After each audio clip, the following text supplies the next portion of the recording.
You're traveling through another dimension. A dimension not only of sight and sound, but of mind.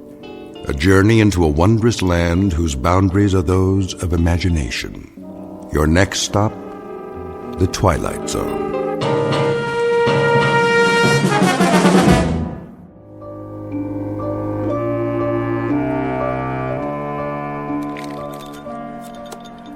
One old-fashioned, one Scotch rocks, a whiskey sour, and a B&B.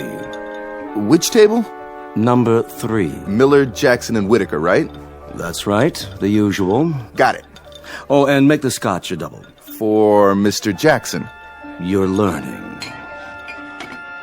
Old man Jackson. Bet he was here before I was born. As was I. No offense, William. None taken. Who's the whiskey sour for? Mr. Corrigan has joined them again this evening. I wonder why. I expect he wants to learn from the past. Yeah, but that's all those old guys talk about. The past. He ought to join another club. Someplace that's co-ed at least. There's no substitute for experience, Daniel. None whatsoever. If you want to learn the ropes, so to speak. I hear that. Here you go. Shall I run a tab? Table 3 always runs a tab. Gotcha. Bring me another bourbon, will you please, William? Certainly, sir. Oh, and some peanuts to go with that. Yes, sir.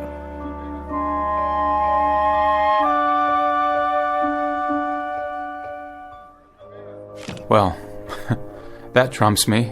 No more cards, gentlemen. You've picked my pockets again. We play by the honor system, Corrigan. You know you have a line of credit with us. No, not tonight. Unless you care to let me make that last bid over again. You don't think that would change anything, do you, Peter? We had you on the ropes 10 minutes ago. Yes, but if I bid spades instead of hearts... Wouldn't have made a bit of difference. Trust me, boy. I do trust you, Mr. Jackson. It was my error. No doubt about that. You have a point, though. One small detail, a jog to the left instead of the right, say, and things might turn out quite differently. So true. Just put the drinks down over there, would you, William? Of course. So you're saying? He's saying that life turns on the finest of points, and I must say I agree. In a game of cards, yes, but... Will there be anything else? Not just now, William. Very good, sir. What exactly are you getting at? Oh, we've all seen it time and again. One vote more or less on the floor, a scandal that might have been avoided, and our current political standings would be quite different. It's a matter of choices as well as luck. Let's say, Corrigan, that you go back in time. Yes, and if that were possible, there'd be nothing to stop me from altering the course of history. Is that it? Imagine this. It's October 1929, the day before the stock market crashed. If only my grandfather had known about that one. And you know that on the following morning, the securities are going to tumble into an abyss. And how would I know? Because you carry with you the knowledge of the present, of what's to come. Of course. Of course. Now, using that prior knowledge, there are 100 things you can do to protect yourself. But following your logic, I'd be anachronism. They'd spot me right away, probably lock me up, because I don't really belong back there. My clothes, my speech. It doesn't matter. You'd find a way to pass. The important thing is, once you were there, you could sell your holdings the day before the crash. As my grandfather should have. All right, but what if I did, and that very act started the crash a day earlier? He does have a point. Though even that's unlikely. How so? Hear me out. History tells us that on October 24th, 1929, the bottom dropped out of the stock market. That's a fixed date. October 24th, 1929. It already exists as an event in the history of the 20th century, in our own past. The forces that made us as we are. Ergo, by definition, it can't be altered, not by those of us who are products of those very events. You see? And I say it can. What's to prevent it? What would be the mechanism to make it occur? A time machine? Some technology that hasn't been invented yet? What's the mechanism for human life? Birth and death. Do we understand that? No. But it's real, I assure you. Jackson's right. What's to prevent me, say, from going to a broker on the morning of October 23rd or October 22nd? Why go back that far? Yesterday would do nicely. Go to the racetrack with a list of winning horses. That would be entirely for personal gain. A matter of manipulating numbers. When you're dealing with matters of life and death... Why else go back to 1929 then? Unless you can think of a reason other than money. Well, there was a certain little flapper named Louise Brooks. Well, that was before even your time, Walter. Alas.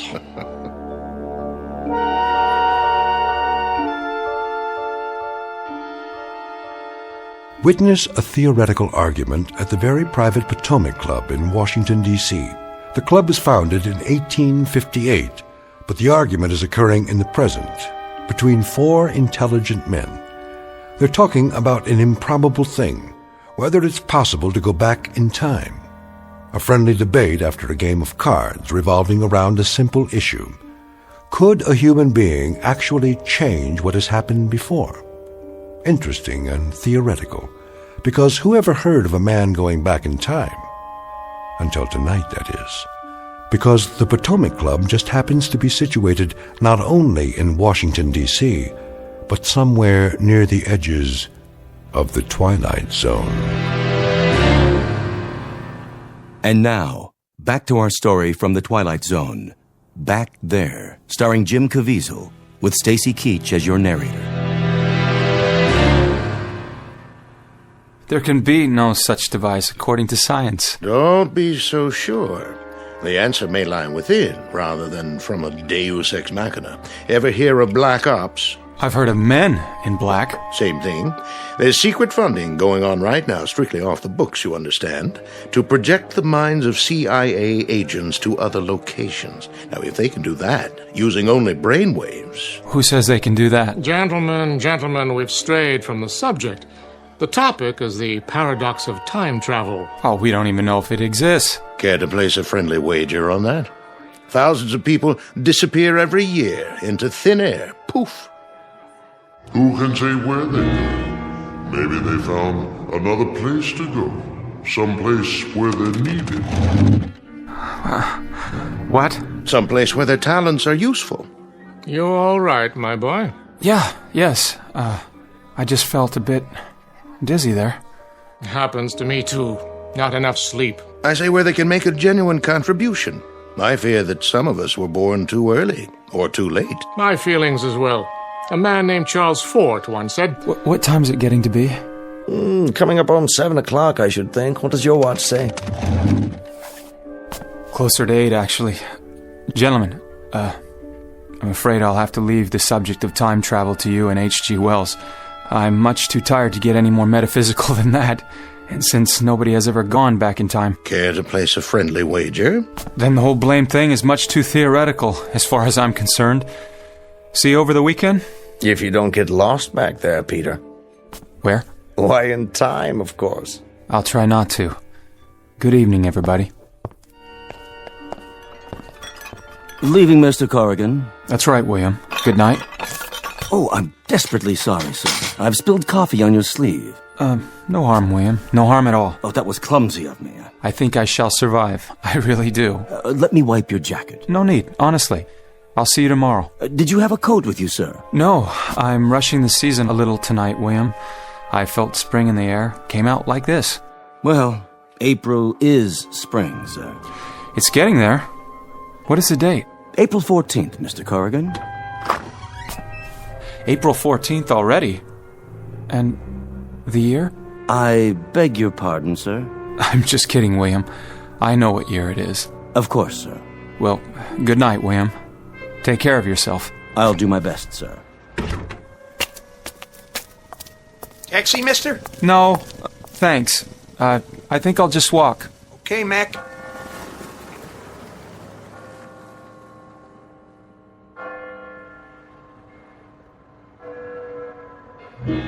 What?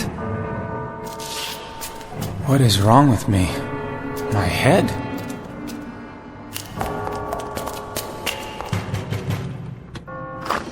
Who is it? What do you want? I need to sit down for a moment. I don't feel well. And you are? Peter Corrigan, a guest of Mr. Jackson. Mr. Jackson? I was just inside. No, you were not. Of course I was. We are closed this evening. This is the Potomac Club, isn't it? It is. Then let me in. I left something inside. Now see here, you.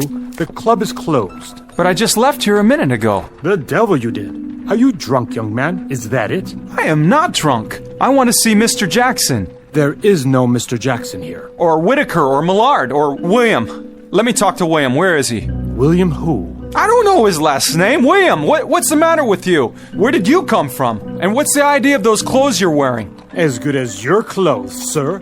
Now be gone with you. Hey, come on, open up! You best get away from here. I'll call the police. Go on. Get out of here.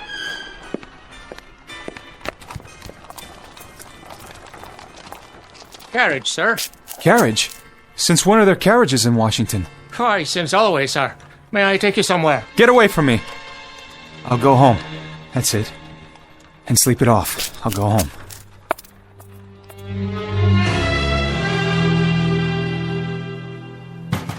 All right. Have a bit of patience. I'm coming. Yes? Sorry, my key didn't work. Your key? Oh, no. Who are you, may I ask? Mrs. Landers, the landlady. You're the landlady? And you, sir? Is this 19 West 12th Street? That's right. Whom did you wish to see? To see? Which one of our guests, young man? I used to live here. It's the oldest building in this section of town. I was just wondering if... How's that? What I mean is, as I remember it, it was the oldest...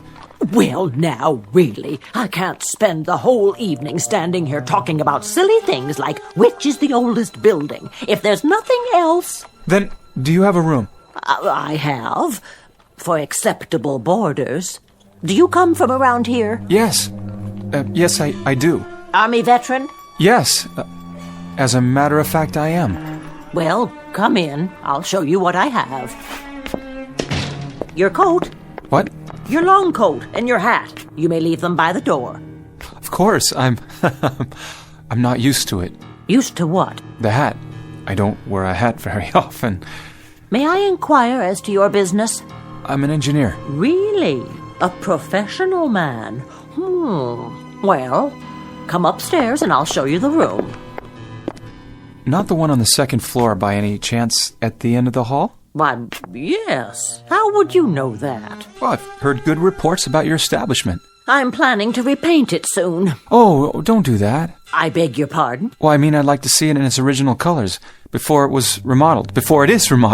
Well, I suppose it will do for a while longer. I'm sure it's fine.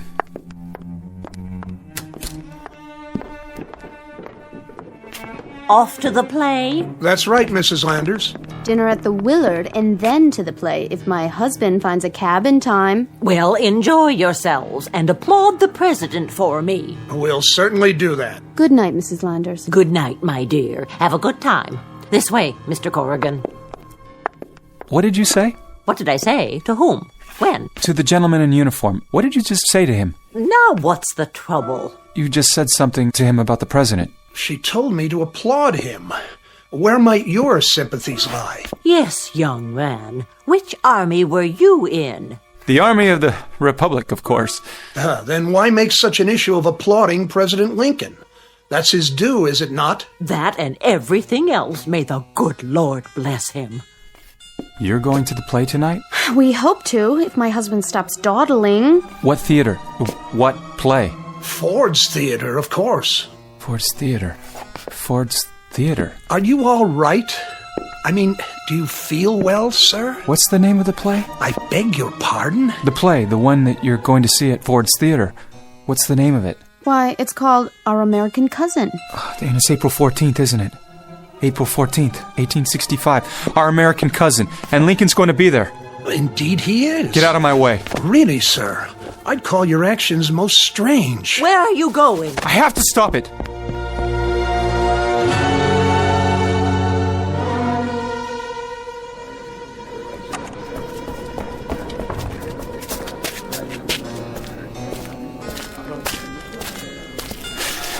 Is this Ford's Theater?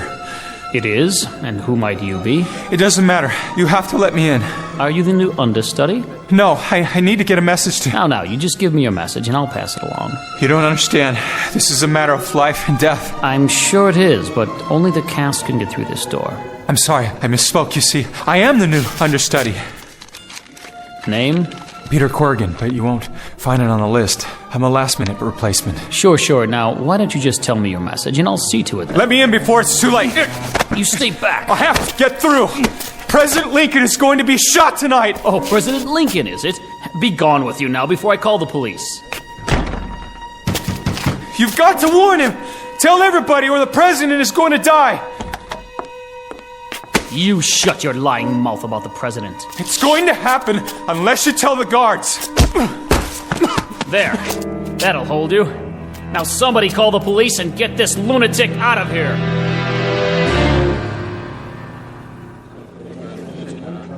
Next. This one was drunken vagrant, sir. You again. Hello, Malloy. Hello, Sergeant. A pleasant evening to you. Whereabouts? Right outside the Capitol, sir. Plain as you like. Ready to camp out, it looked like. That's true, Mr. Malloy. Oh, just for a few hours it was. Such a nice big lawn they have. I'm sure Mrs. Lincoln wouldn't mind none. That's the First Lady to you. Let him sleep it off. I can smell it on his breath. Oh, you needn't trouble yourself. I can sleep out just fine on a spring night like this. The moon and the stars. If certain people would mind their own business. Come along. Next. This one, sir. Fancy Dan with too much money in his pockets, huh? What's he done? Nothing except trying to save the country from grief. You best hold your tongue. I demand you let me out of here right now. The sergeant told you to... While you two idiots are arguing, you're gonna lose a president. He's got a mouth on him, doesn't he? That's what he's been yelling all the way over to the station. And that's what the doorman at Ford's Theater popped him on the head for. Tried to pound his way right through the stage door, yelling some kind of crazy things about President Lincoln going to get shot. He will be shot tonight in the theater. A man named Booth. And how would you be knowing this? Never mind. I'm telling you the truth. Now will you stop wasting time and do something about it? I suppose you've been to one of them seances, some kind of seer or wizard or something with all the fashion these days. Stuff and nonsense, if you ask me. I only know what I know. If I told you how I know, you wouldn't believe me. So, you don't want to answer the question? Look, keep me here if you like. Lock me up, but do something. Good idea. Turnkey, let this one sleep it off too. Come along. This way. You boobs had better hear me out! Somebody get to the president's box at the Ford Theater! Either keep him out of there, or put a cordon of men around him! A man named John Wilkes Booth is going to assassinate him tonight!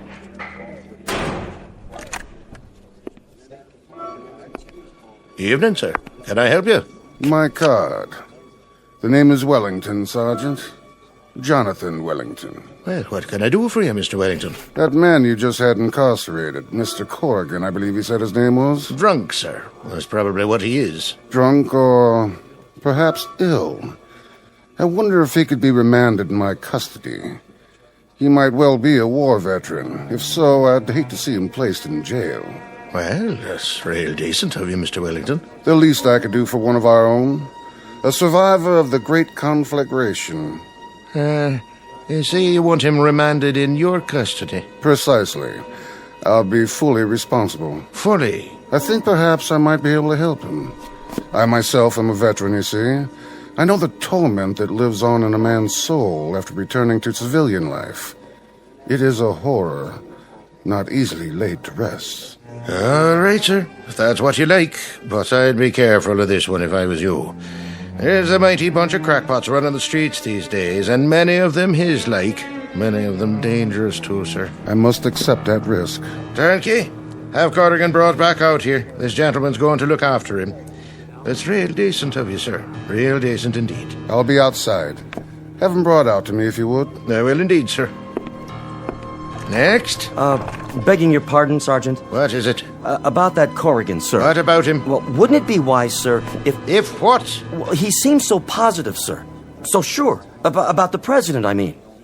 What would you have us do? Send all available police to the Ford Theater? And on what authority? On the word of some demented fool who probably left his mind someplace back in Gettysburg. I only thought... If I was you, mister, I'd be considerably more thoughtful at sizing up situations. You'll not advance 1/2 grade the next 20 years.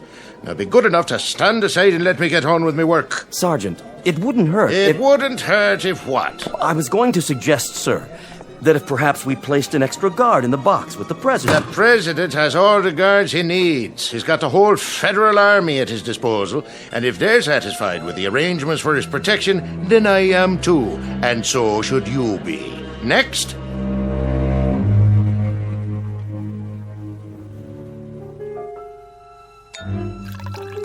Take this glass of wine. It'll help you relax.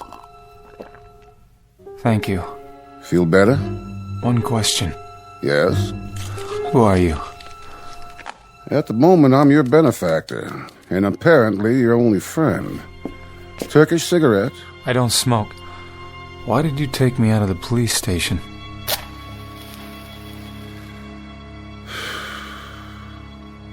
I'm in the government service. But as a young man in college, I dabbled in medicine of a sort. Medicine? Medicine of the mind. A psychiatrist. What? Or what were they called before that? An alienist. I don't know either term, but your symptoms do interest me. What symptoms? This story you were telling about the president being assassinated. What time is it? 7:45. The play won't start for another 45 minutes. This time... Precious little. What gave you the idea that the president would be assassinated? I happen to know, that's all. You have a premonition? I have a lot more than a premonition. Lincoln will be assassinated, and the course of history will be changed. Unless somebody tries to prevent it. I agree that such an event would change history. And very dramatically. As would an event that does not happen. That, too, can change the world. Then do something. Very well. I shall try to prevent it, if you can convince me that you're neither drunk nor insane. If I told you what I was, you'd be convinced I am insane. So all I'm going to tell you is that I happen to know for a fact that a man named John Wilkes Booth will shoot President Lincoln with a pistol in Ford's Theater. I don't know what time it's going to happen. That's something I forgot, but... Something you forgot? Listen. Please. What's the matter? I think I better sit down. Take my handkerchief. That bruise on your head hasn't been treated properly. You'd best cover it. That's odd. What is? I'm so faint all of a sudden. So weak. It's almost as if I were... As if you were what? As if I suddenly got drunk, right? Or something else. I've never felt like this before. Yes? The wine. You devil. You drugged me. You drugged me, didn't you? You drugged me.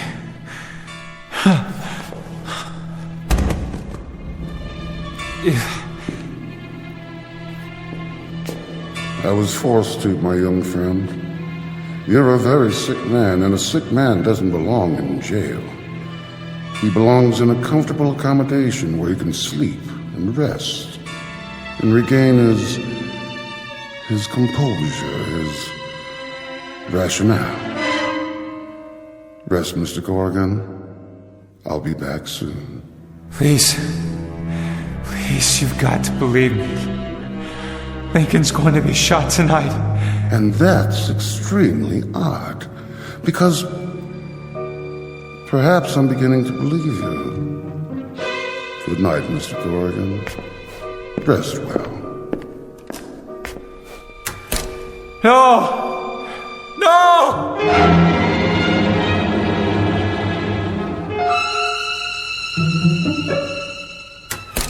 Please.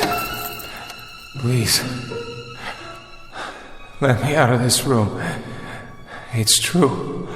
All of it. I know that the President of the United States is going to be assassinated tonight.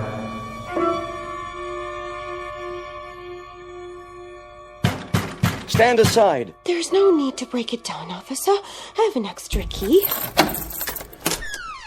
Oh, good Lord. Are you all right, sir? What's happened here? What time is it? You've got to tell me the time. It's 10:35. Come on, Corrigan. Tell me what you know. You may be a madman or a drunk. I'm neither. But you convinced me.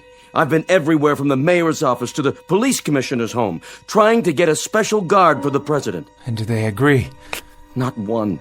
Then go yourself. But I don't have the authority. Find out where he's sitting and get right up alongside him. That's the way it happened. Shot from behind. And then the assassin jumps from the box to the stage and he runs out of the wings.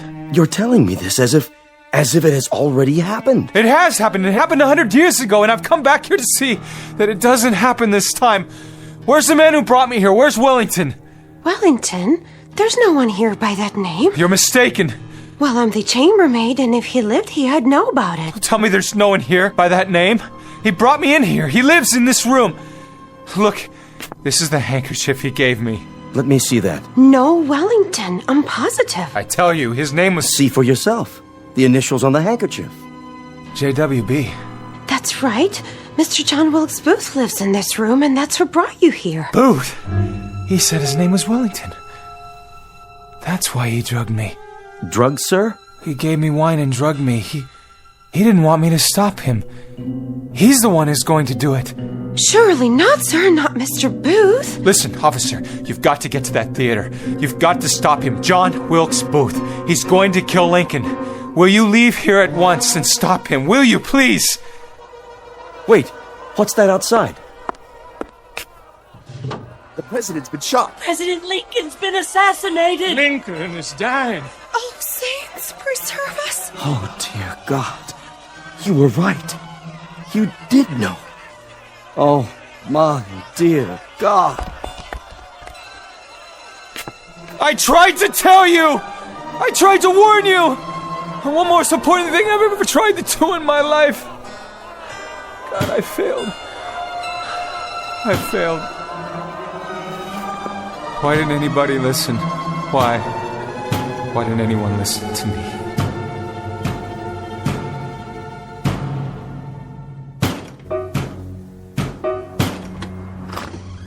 Good evening, Mr. Corrigan. Did you forget something, sir? What? Forget something? You just left a moment ago, sir. I thought you forgot something. A moment ago? Yes, sir. Where's William? William, sir? There's no attendant named William here. And this is the Potomac Club? Of course it is, sir. The oldest club in Washington, as you well know. I want to go back to the card room. By all means.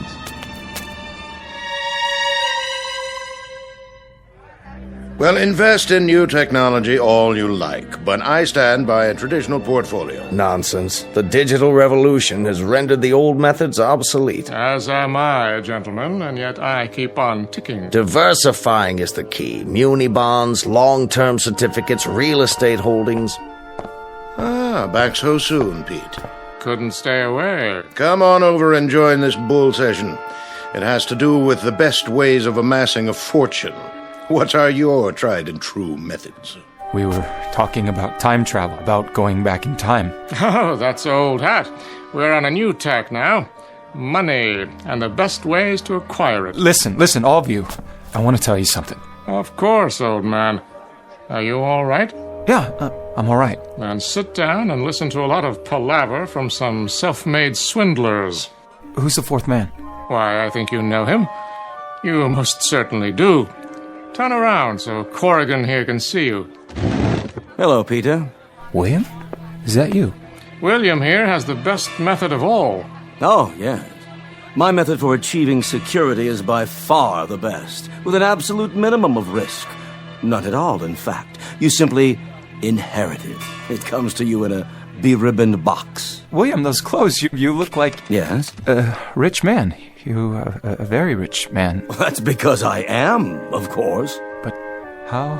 I was telling the boys, Corrigan, my great-great-great-grandfather was on the police force here in Washington on the night of Lincoln's assassination. He went all over town trying to warn people that something dire might happen. He was a patrolman? A lowly officer of the law. Yes, of course, and he looked a bit like you. Well, there is one surviving photograph. A slight resemblance, perhaps. In any event, exactly how he figured out that the president would be shot, nobody seems to know. The explanation, if there is one, is certainly not a matter of record, but because there was so much surrounding publicity, people never forgot him.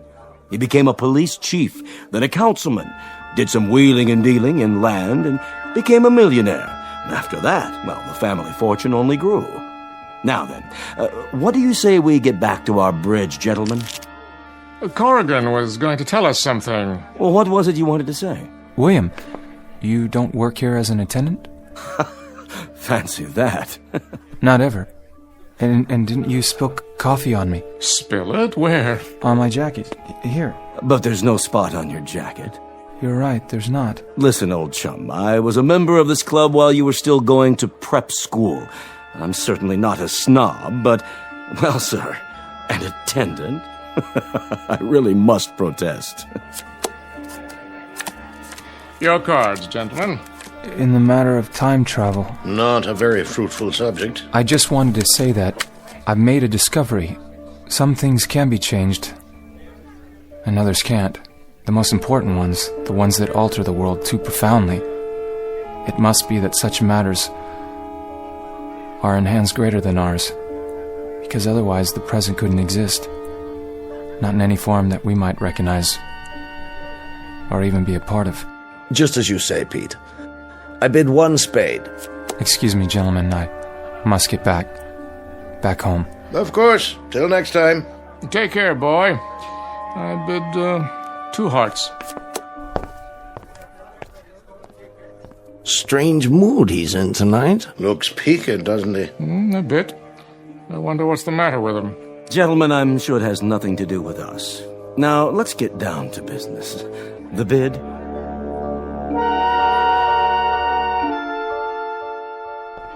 Good night, Mr. Corrigan. Wait. Yes, sir? How long have you worked here? At the Potomac. It's been 17 years now. And when I left the first time a few minutes ago, you remember that? Certainly. You were the attendant who saw me out. Why, yes, sir. I see. Will there be anything else? I guess not. Well, good night, then.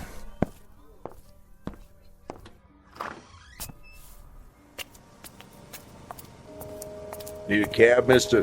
What? Oh, no. I'm afraid I'll have to find my own way home tonight. Whatever you say, Mac.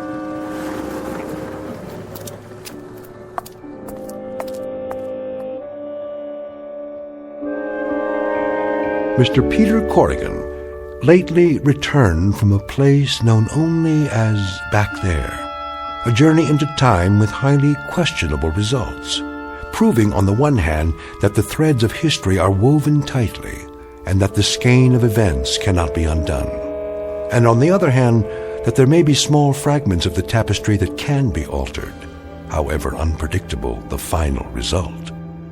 Our thesis to be taken as you will in the Twilight Zone.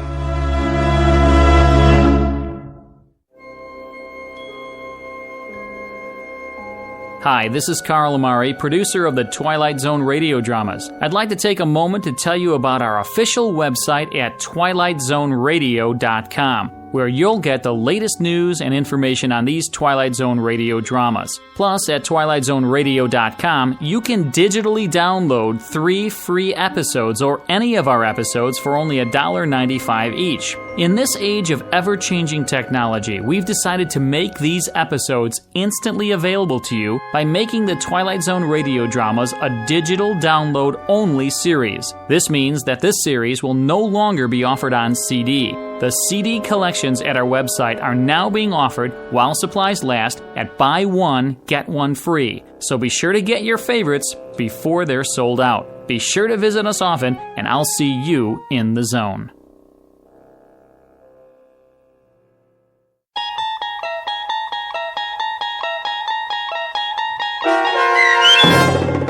Back There, starring Jim Caviezel, with Stacy Keach as your narrator, was adapted for radio by Dennis Etchison and based on a script by Rod Serling. Heard in the cast were David Darlow, Rich Kominick, Roderick Peoples, Doug James, Peter DeFaria, Peggy Roeder, Turk Muller, Maria Stevens, Tony Castile, Roger Wolski, Christian Stolte, Carl Amari, and Natalia Reed. To learn more about the Twilight Zone radio dramas and to obtain audio cassettes and CDs of these programs, visit our website at twilightzoneradio.com. This copyrighted radio series is produced and directed by Carl Amari and Roger Wolski for Falcon Picture Group. Doug James speaking.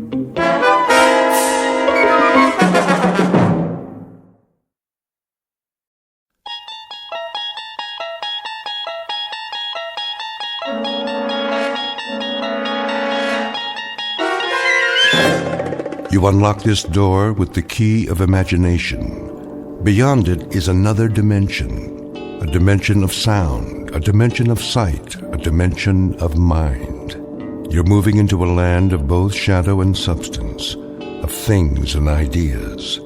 You've just crossed over into the Twilight Zone.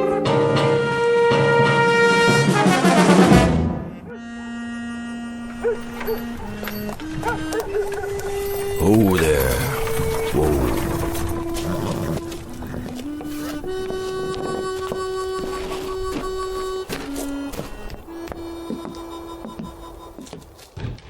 Hello? Yes, sir? You open for business? Sure am. I couldn't tell. Nobody on the street. Oh, not this time of day. It's too hot. What's your pleasure, sir? Beer? Beer she is. Cold, is it? Cool's more like it. Do me just fine. That'll be a nickel. Nickel it is. Come a long way, did you? Long way. Saw the name on the map, but I didn't know if it was still here. Lovely little town. What's that? I was remarking about the town. Lovely, peaceful place you got here. Yep, that it is. And the name really gets me. Happiness. That's what she's called. Happiness, Arizona. Been called Happiness, let's see now. Almost 10 months now. What was it called before that? Before that? Well, it had different names. Like what? Well, it was Satan's Stage Stop for a while, then Dead Man's Junction, and then Boot Hill Village. Boot Hill? For the town cemetery. You passed it coming in. Well, that I did. I saw the sign on the side of the road. Said it was to commemorate the... Let's see, how did it go? The many people killed in the course of our turbulent beginnings. Right. 128 people buried up there. That many? Every one of them shot dead. Is that a fact? Save one who died of natural causes. Well, things sure have changed. Now you got the Happiness General Store, the Happiness Hotel. It didn't used to be that way, I'll tell you something, mister. This town wasn't fit to live in. No? No, sirree, Bob. Well, there wasn't one night you could come in this bar and not have to step over a dead body. Hard to believe. Nothing but shooting and killing going on night after night. Even my brother John, rest his soul. We had more folks biting the dust than we had coming to Sunday meeting. Do tell. And you know what happened? I couldn't begin to guess. Well, I'll tell you. Town just kind of took stock of itself. Got a real strong sheriff from Dodge City. Put the old kibosh on firearms. Built a jail and gallows. Enforced the law. Next thing you know, Happiness, Arizona. That's quite a story. Happiness. Where a man can walk down the street and have himself a drink without checking the mirror to see who's gunning for him. That's progress, mister. That's real progress. This kind of thing, it sort of brings tears to my eyes. Well, that's all right now. Don't you be scared to go showing your true feelings. I know how it is. You live with violence and killing all your life, and then suddenly it's just like... Well, kind of like the sun coming up over a dark cloud and shining down on you with the warm rays of beneficence. That's mighty well put. I do a little preaching on the side, too. I'm not surprised to hear that. What's your line? My line? Your work. What do you do? Oh, I'm on the road a lot. Selling? In a manner of speaking. Services is what I supply. Can I get you another beer? That would be right kind of you. Services, you say? What kind of services? Oh, you wouldn't be interested. Well, you never know. I might be able to throw a little business your way. Well, you might at that. This is the kind of town that generally can use me. What services do you supply? I bring back the dead.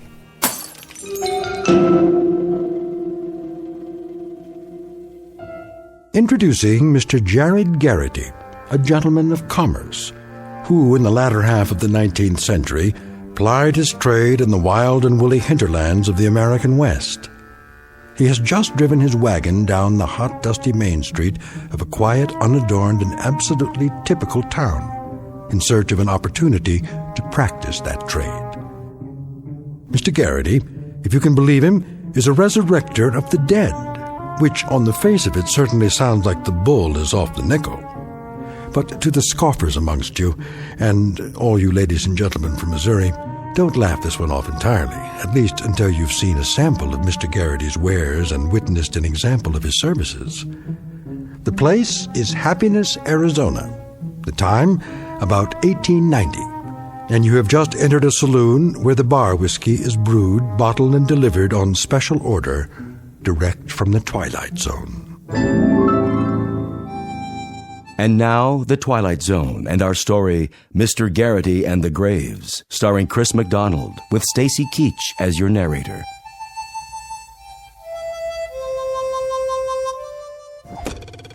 Hmm. 5 points. Sheriff! That's better. 7 points. Sheriff Gilchrist, open up! What is it? Sheriff, come quick! What's the matter now, Jensen? The stranger, Sheriff. The stranger! What stranger? Sheriff, I'm glad you're here. Well, where else would I be? I don't know.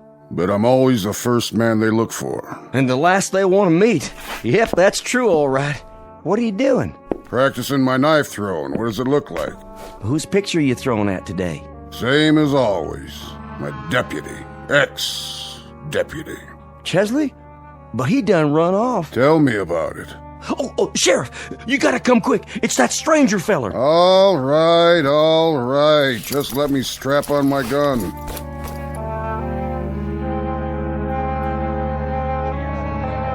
Is that what he said? Well, where is he now?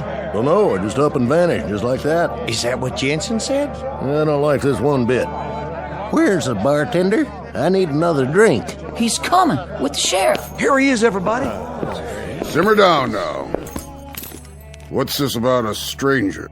He's wearing a black suit and a black hat. There's his wagon right outside. Had a mustache and a bony face. And you should have seen his eyes. Now, hold on, everybody. Let the sheriff talk. He'll answer all your questions. What did he say his name was? Well, he didn't say. Leastways, I don't think he did. Got a sign on his wagon out there. By golly, you're right. Well, sure he is, Lapham. What's it say? Says Garrity. Then that could mean something, I reckon. That could be his name. Say, that's deduction for you. Now you know why we got law and order around here. Well, it's a chancy job. Makes a man watchful, I bet. And a little lonely. We finally got ourselves a lawman who uses scientific deduction. Why didn't I ever think of that? Don't know a fella's name, you just look at his wagon. Really wasn't no great shakes of deduction, Lapham. Well, now I beg to differ with you on that. But it points up the fact that you can't stop thinking on this job. Not ever. It's a kind of think proposition. Take this 6-gun, for instance. A lot of men depend on this all the time, when they should be using what's under their hat. Under their hat? The old bean. Oh, by golly, nobody was ever righter than that. And besides, using the head instead of the gun, you save money on bullets. Not to mention burials and labor. You could say that again. No thanks. Now, he said what to you, Jensen? He said that he could bring back the dead. That's what his line was, bringing back the dead. That possible, Sheriff? Better ask Doc. But we don't have a doc in Happiness. Oh, that's right. Well, sir, when he said that, I'd like to keel over in my tracks. Bring back the dead. I think to myself, the man's either a lunatic or he's trying to gull me. That's when I went over to your office and got you, Sheriff. And when we come back, he'd up and gone. That's right. Interesting. Very interesting. He probably figured you'd gone to get the sheriff or some such.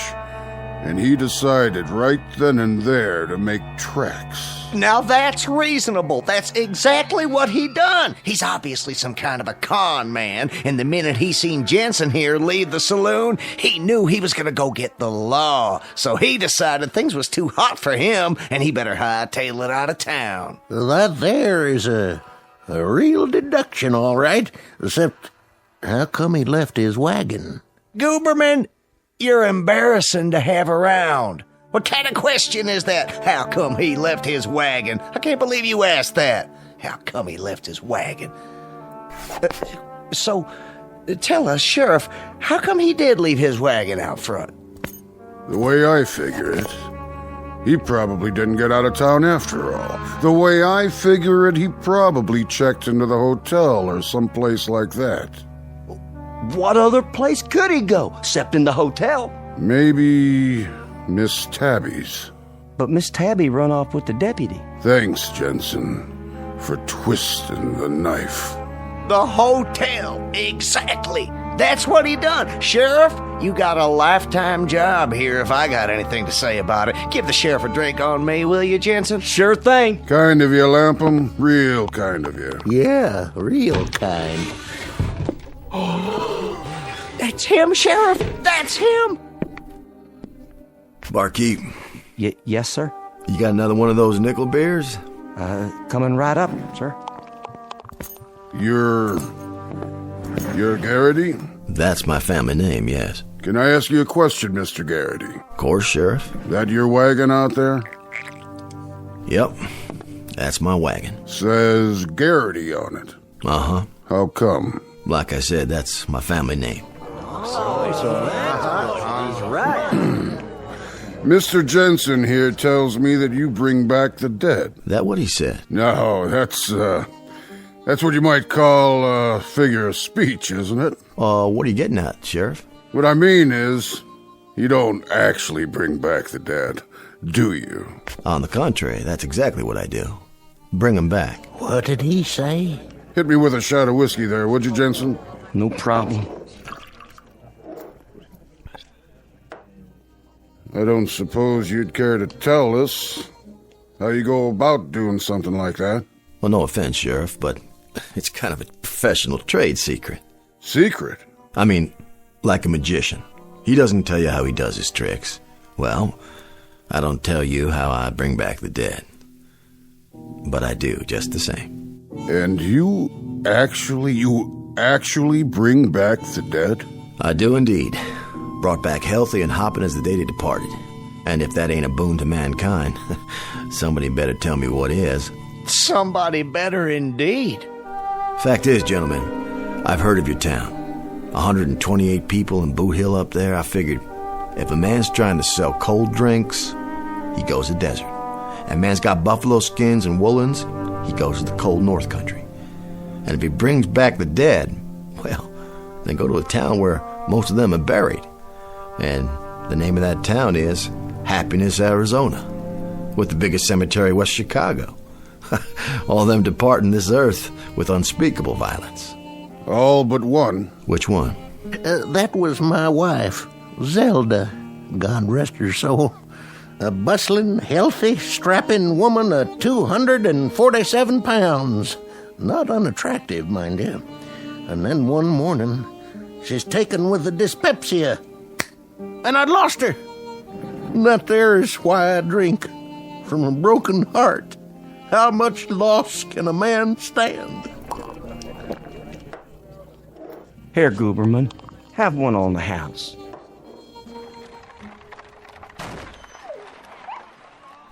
What the? Stand back, everybody. What's happened? Oh my gosh, He run over the dog. Poor thing. is it still alive? Oh, no. I sure am sorry, poor little mutt. How did it happen? Dog just run right out in the street. I tried to stop, but he got under my wheels. Must have struck him a blow in the head. Not a mark on him, but he's sure dead. What do you call that, Sheriff? Accidental animal homicide. Oh, mighty decent of you, Sheriff. No fine or nothing. No fine. You obviously couldn't help it. That's what the law says. Anybody know who the dog belongs to? Stray is what she is. Never seen her before. Nope, not around here. I'll put her up in my wagon, take her out and bury her with my own two hands. No need. Huh? Ladies and gentlemen, the proof of the pudding, so they say, is in the eating. And the proof of a service is in the performing. Hallelujah. The dog is certainly dead, isn't she? No question about it. Then, gentlemen, I shall take it upon myself to return this gentle creature to the land of the living. What do you mean by that, mister? I shall resurrect it. Stand back, all of you. I ask only one thing, in order that I may conduct the operation satisfactorily and completely. What's that, Garrity? Would you all turn around? What? And look the other way, so you're not watching me. How's that? If you don't mind, please, show me your backs for just a moment, out of respect for the dead.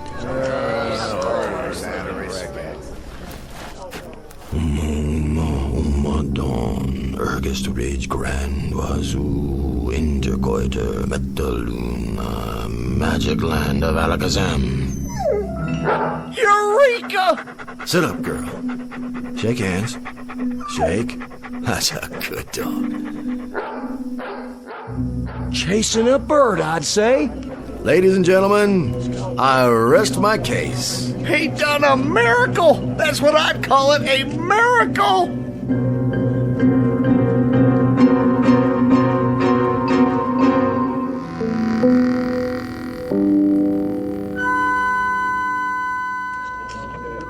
Black magic is what it is.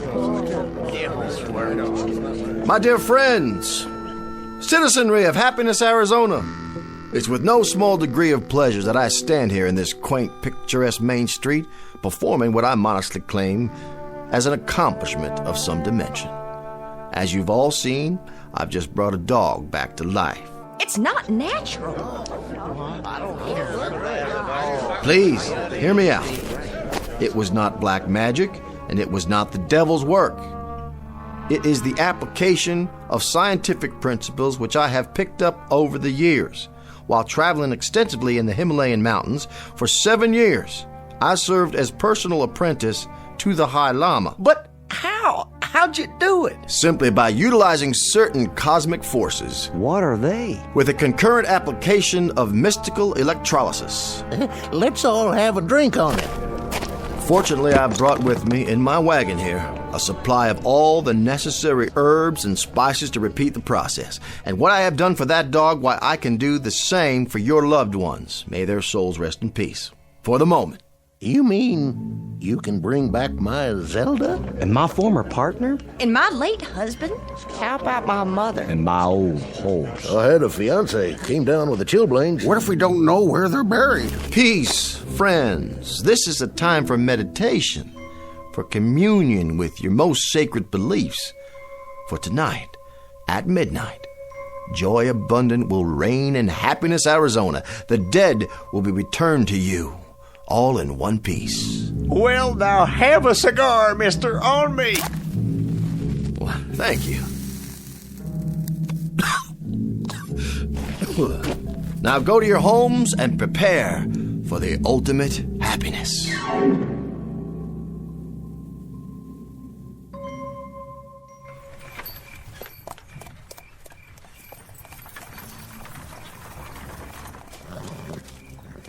Hello, spirits of Boot Hill.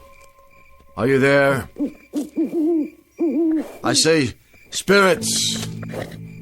I'm talking to you. Garrity here. Make yourselves known to me. Would you do that little thing, please? Spirits, come forth. Now, I tell you. I'm running out of time here.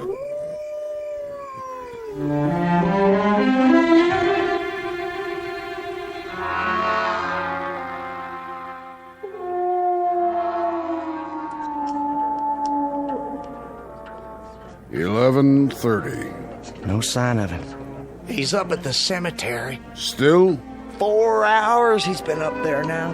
That place always froze my guts, even at high noon in the bright sun. Imagine what it must be like after dark. I don't want to imagine.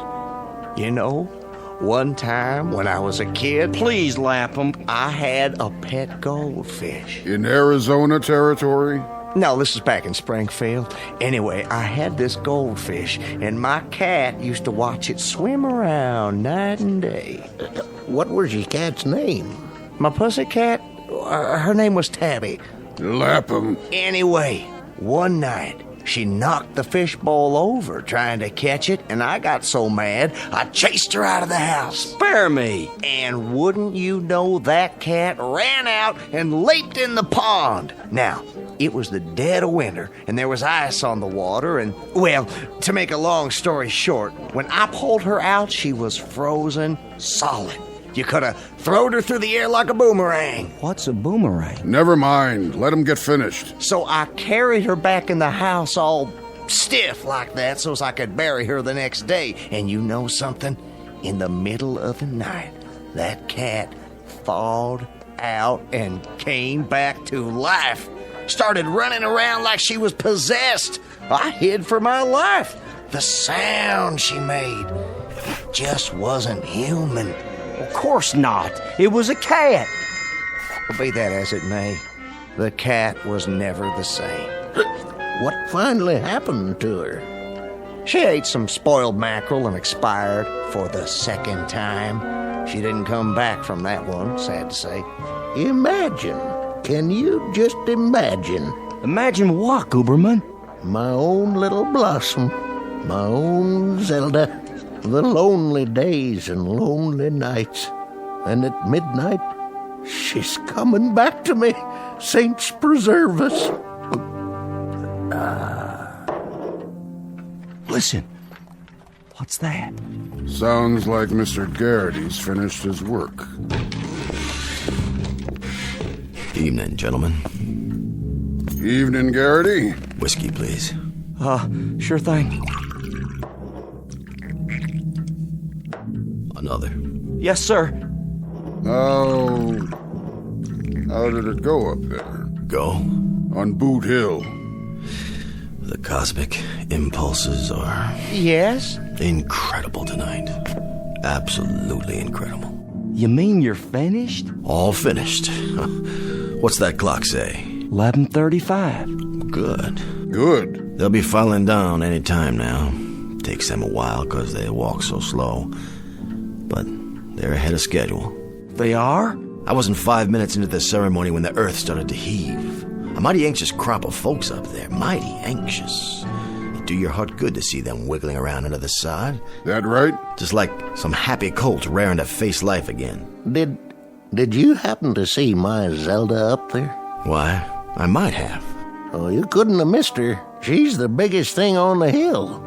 Only funeral that ever took 9 pallbearers. That was some service. Doggone if she wasn't a strapping girl. I remember the time she threw me out of the house. Through a window. As a matter of fact, I was 18 feet in midair. That picture behind the bar. Which one? The man with the handlebar mustache. Your beloved brother, isn't it? John?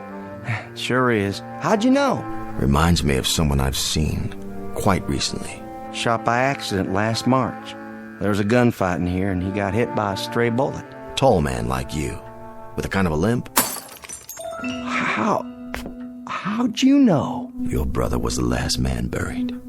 And the last ones buried are the first ones to come up. Come up? And then down. Down? Down the hill, into town. You see something out there, Mr. Garrity? I believe I do. What? Why, I believe that's him coming now. Down the middle of the street. Look, do you see?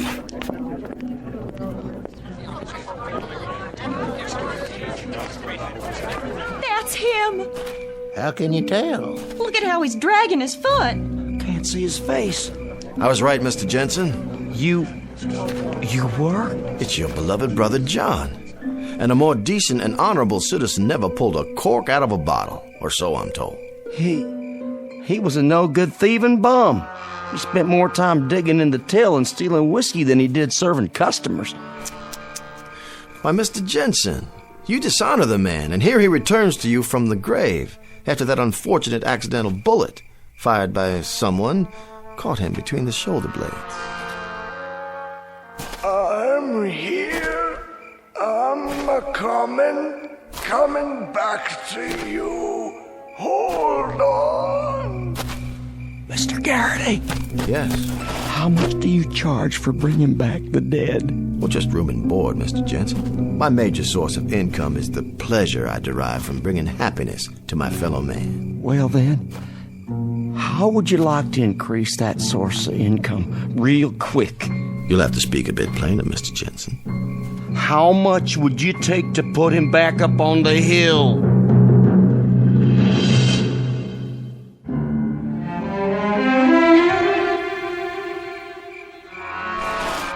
I'm asking you. To put him back? My brother, I mean. In his grave, where he belongs. What does that mean? Well, it's a difficult procedure, Mr. Jensen. Once the resurrection has taken place, it requires a maximum effort to replant them, so to speak. Would $100 pay for the effort? 100? In gold. Shall we say 1,000? What does 500 do to you? Well, it warms me a little, but I still feel drafty. Let's make it 750, shall we? Deal.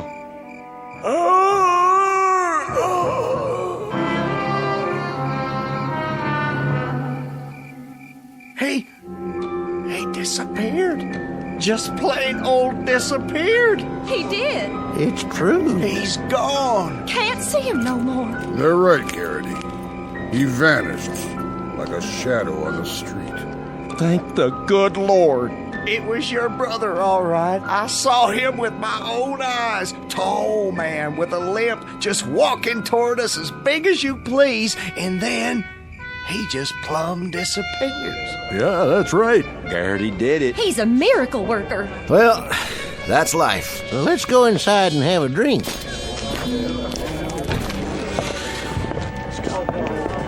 But don't fret, friends. He'll be followed soon enough by the others. The others? Including your beloved wife. Your lonely hours are a thing of the past, Mr. Guberman. Your Zelda will soon be back with you to share your life and restore your peace of mind. Well, no disrespect, but, Yes? What I mean is, she was the flower of all womanhood and everything. Of that I have no doubt. But on 6 different occasions, she broke my left arm. That thing was in a cast so much I developed a permanent list. Your point, Mr. Guberman? Well, I sort of hate to disturb her rest. Get me? I'm beginning to. What'll it take to put her back? A difficult assignment, Mr. Guberman. Let's say $500. With me, it was $750. Jensen, I'm disappointed in you. And ashamed, truly ashamed. Your own dear brother. And you, Guberman, your own wife. Garrity, as an official of this town, I apologize for these men. I'm humiliated. Nothing less than humiliated. I don't blame you, Sheriff. Not one bit.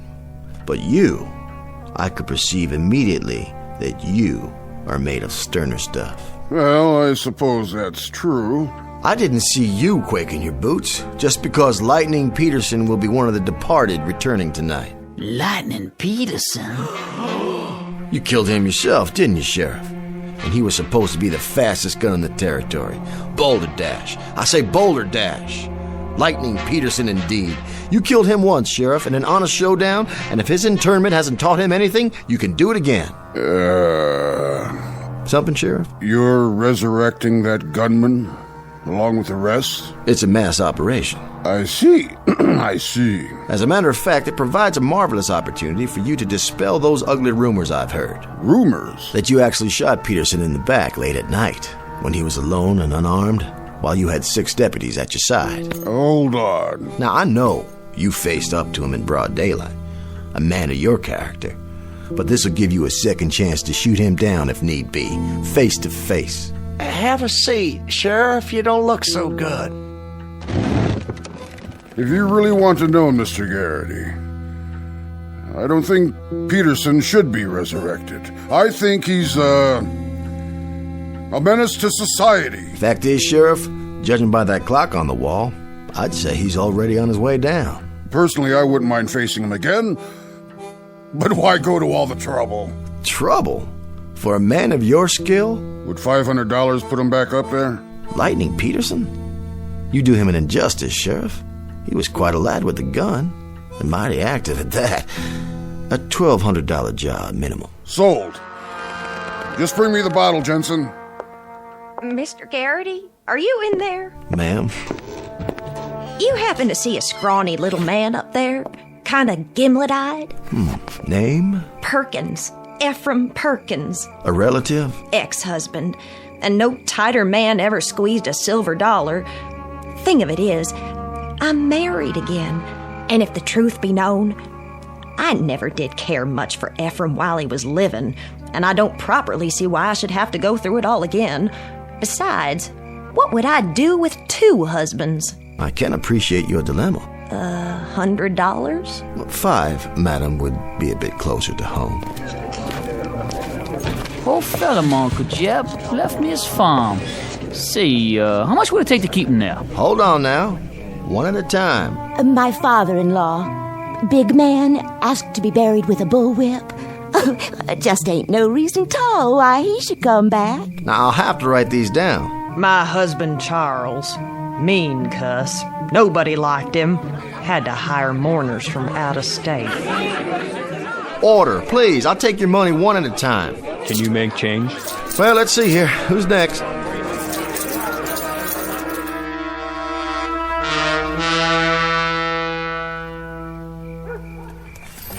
Oh, there. Oh. Here, boy. There you go. Nice puppy. Nice little boy. Got a bone for you in the back of the wagon. You're paid for playing dead like that. That you, Ace? Right here. You're late. Couldn't help it. Town was the ripest pear we ever plucked.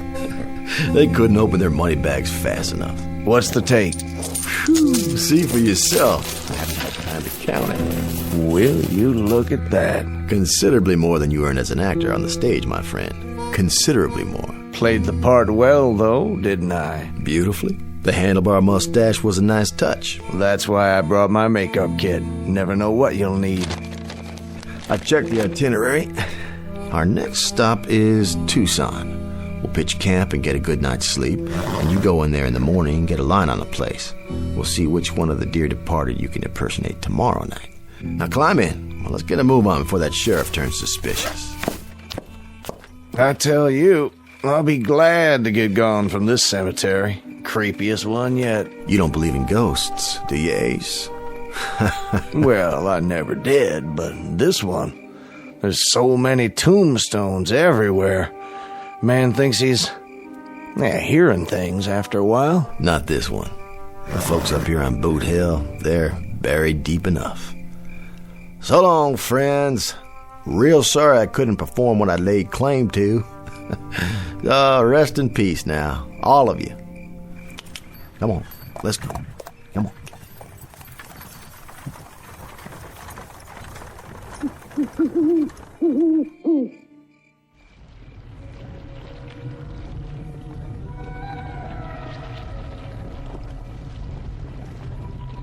Get the dirt out of my eyes, will you, John? Sure enough, Evan. Wait, hold on. You got a worm in your nose. You know, the man don't do himself justice. The actor who played you wasn't worth a darn. Terrible mustache. But that there Garrity, he sure can do a job of resurrecting. Sure can. Don't know where he learned them words, but they worked. Didn't they, Lightning? Let's get on to town. We ought to wait for the others to dig out. Don't worry, they'll be along. Besides, I got a lot of drinking to catch up on. There's a yellow skunk of a sheriff I aim to settle a score with. And a little pipsqueak of a soft just waiting to get his arm broke. And I am just the lady to do it. My name ain't Zelda Gooberman. Let's go, boys. Just the 4 of us. It's clobbering time.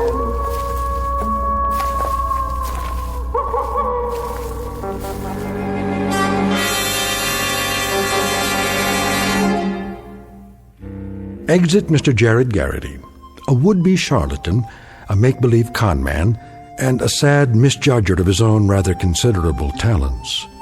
This haunting little fable respectfully submitted from a soon-to-be empty cemetery located atop a dark hillside on one of the more dangerous slopes leading into and out of the Twilight Zone.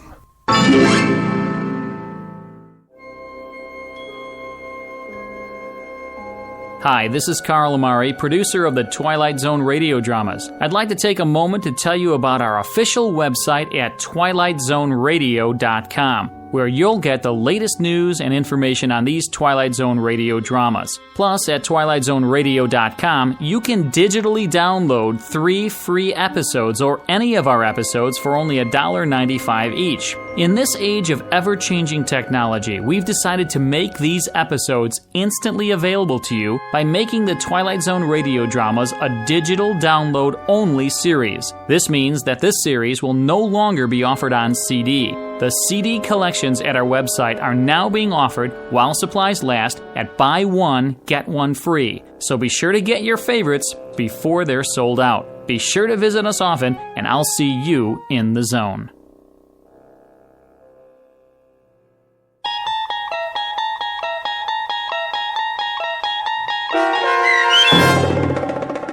Mr. Garrity and the Graves, starring Chris McDonald with Stacy Keach as your narrator, was adapted for radio by Dennis Etchison and based on a script by Rod Serling.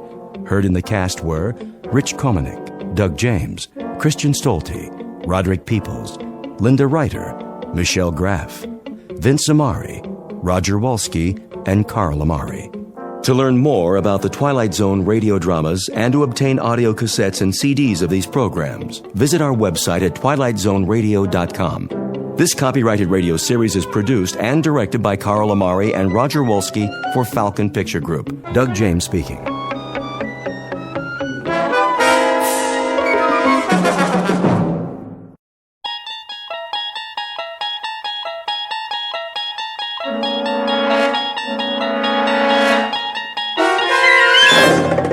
You unlock this door with the key of imagination.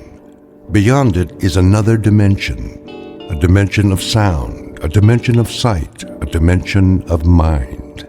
You're moving into a land of both shadow and substance, of things and ideas. You've just crossed over into the Twilight Zone.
Probe 7, log entry 1411. Another waking period. Ship seems to be functioning perfectly as usual. Wish they could make cars this reliable back home. Oxygen supply, right on the button. Food supply, a little over. Something wrong with my appetite. Not enough exercise, I guess. I know. More workout time. Gotta stay in shape. Never know who I might meet in space.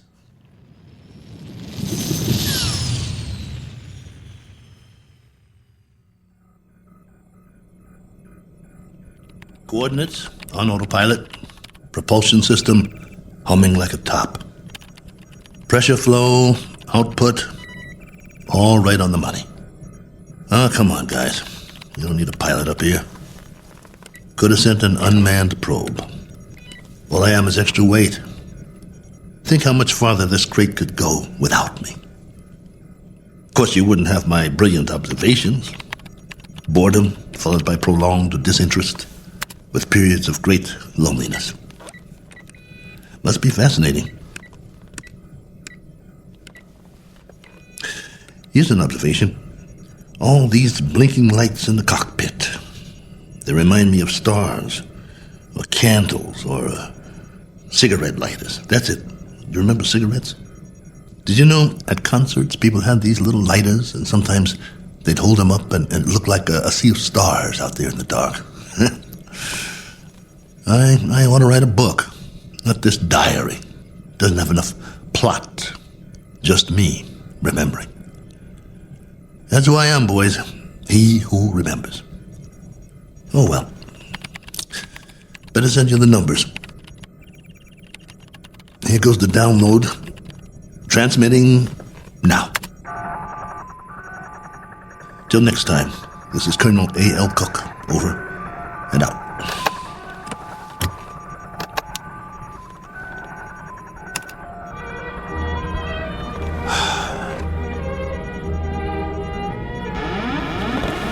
Hold on, I think we've got a malfunction here.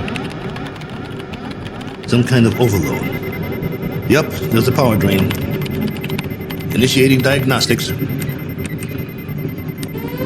No time for that. Switching to manual override.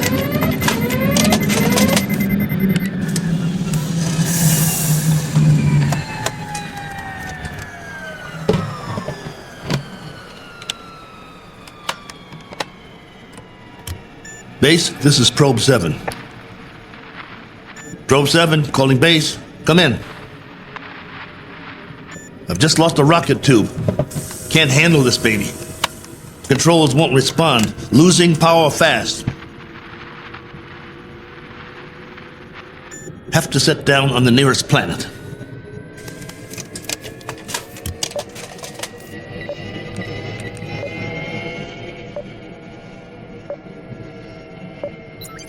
Got one in view now. Not much choice.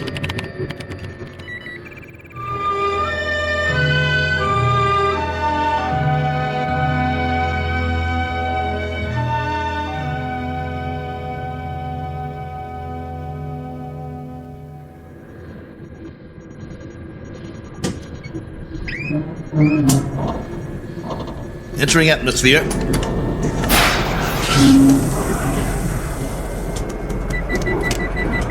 Surface coming up fast.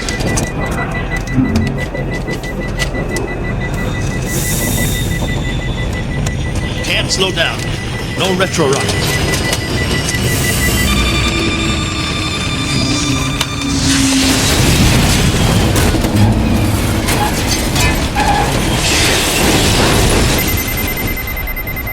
Warning. System overload. Warning. System overload. Ship's about to catch fire. Base, do you read? This is Probe 7. Probe 7. Mayday! Mayday!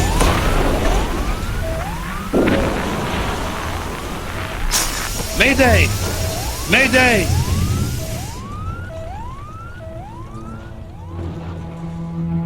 One Colonel Cook, a traveler in deep space several million miles from his point of departure and presently out of options. He set a course across an endless ocean in a one-man lifeboat, now scorched and broken on an alien shore. But even if he should survive, his greatest ordeal is yet to come, for he must face a far more dangerous challenge, an opponent more menacing than the cold, lifeless vacuum of space. He must face what awaits him on the other side of the bulkhead and do battle with the unknown. As soon as the dust settles, he will take stock of his plight with very little effort, a single 360-degree movement of head and eyes. For Colonel Cook has come to rest on a small, undistinguished planet not on any chart, one that is actually an outpost in the Twilight Zone. And now, The Twilight Zone, and our story, Probe 7, Over and Out, starring Lou Gossett Jr., with Stacy Keach as your narrator.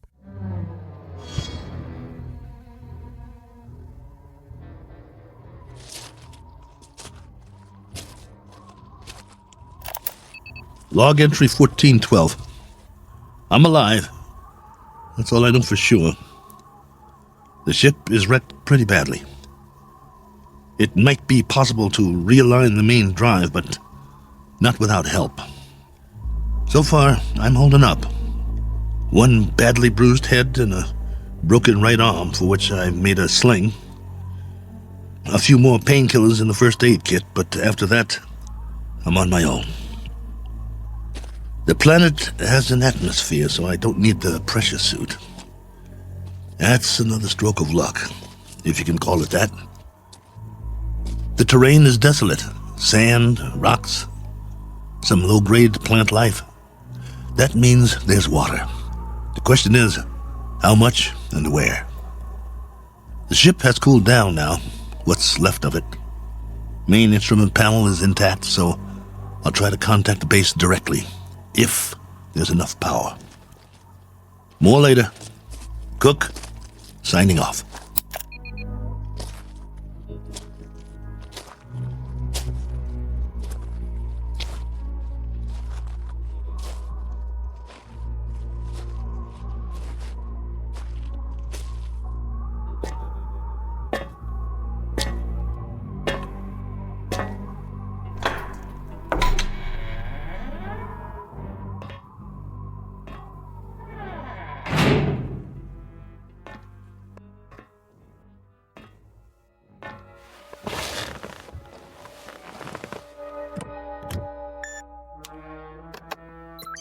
This is Probe 7. Do you read? Probe 7. This is Probe 7, calling base. Probe 7, with a landing report and damage assessment. Over to you, base.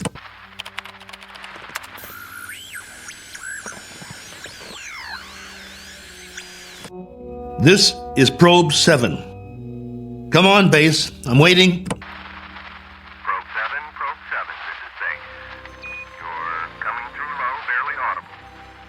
Blaine, is that you? Yes, this is Lieutenant Blaine. We read that you're... This is Cook, Probe 7. I'm glad to hear you. Cook? Cook, we thought we'd lost you. Your transmission was interrupted. Everything was interrupted. I'm lucky to be alive. Probe 7 made unscheduled landfall approximately 7 hours ago. What? Come again. Can't hear. I thought you said... I've crash-landed, Blaine, in another planetary system. Didn't have much choice. One of the thrusters broke off the ship. This planet is 92,900,000 miles from the nearest star. Good Lord, Colonel. We're having trouble seeing you on the monitor. Sorry, but I can't send or receive a visual. Most of my equipment was fried in the crash. Okay. How's your oxygen? And that's the least of my worries. There's an atmosphere here. I don't know its density or composition, but it's breathable. Probe 7? Probe 7, your signal's drifting. Can you increase power? Not much chance of that. Far as I can tell, this is the last of my juice, at least for now. I've got half a generator and 3 solar cells working. I was afraid it wasn't enough to get through it all. Okay. Can you effect repairs? Say again? Repairs. Can you make repairs? If you give me maybe 20 years, a good right arm, and a new head while you're at it, I might make a start. The bottom line is, I need help. Got that, base? Help. And right away. Probe 7, you're breaking up. Probe 7, are you there? Probe 7, we're having difficulties. Probe. All right, just stay there. Stay in transmission. Probe 7, we've traced your signal. We know where you are. Great. How soon can you send a ship? Colonel, I'm sorry to say we have nothing here that can reach you. What? You had several ships on the drawing board. Repeat, we have nothing available. Say again? All construction is suspended pending the current crisis. Ah, come on! Colonel Cook, I've been told you'll have to make the repairs yourself. Base, now hear this. I don't have fuel, no propellant at all. I left most of my rockets scattered across 50 miles of dirt and rock. All I have is a ship that looks like a jigsaw puzzle. As for the wiring, it's nothing but spaghetti. So when you say you've got nothing that can help here, you're telling me you're crossing off one spaceman permanently. Probe 7, we're having difficulty. Your words are breaking up. All right, Base. I'll give it to you in a few syllables. This ship isn't going anywhere. Not forward, up, down, or back home. Is that plain enough for you? Now I'm asking you again. Isn't there anything you can do to help me out here? Or are you just going to write me off? Colonel Cook? There's the low power warning. I'm losing transmission. Got to sign off for now. I'll make contact again in 3 hours. Roger that, will you please, Base? We will stay on this frequency, Colonel, and wait to hear from you. Oh, just a minute. There's someone here who wants to speak to you, Colonel. Colonel Cook, this is General Larrabee. We understand the spot you're in. We wish we could help. Thank you, sir. Well, there is a possibility that once you give us a full report on the ship, we can send you instructions for its repair and walk you through it step by step. That's still an option. Is it? Well, here's an option. Why don't I just build me a new one, General? I'll make it out of tin cans and chewing gum. I'll burn some circuit boards with a magnifying glass. That's a possibility, too. Colonel, I'm trying to be frank with you. Sorry, sir. I'll transmit again in 3 hours. Over and out. Heaven help me. Wonder if that's a possibility.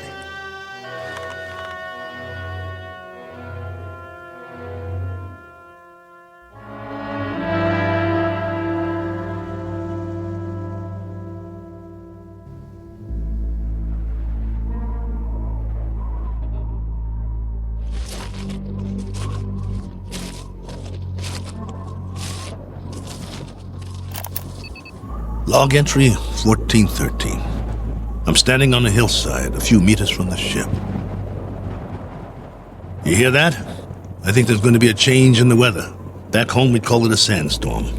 Better head back soon. I see vines and some flowers down the other side of the hill. There's more life here than I thought. As to what stage of evolution it's reached, that's pure conjecture. No sign of animal life, but the vegetation grows thicker in certain areas, like the valley. Can't trust my leg yet. Better stay close to the ship. I've picked some plants for analysis. We'll see if there's anything edible. Hey! Anybody! Hey! Take me to your leader. I've got beads and wampum. Is anybody here?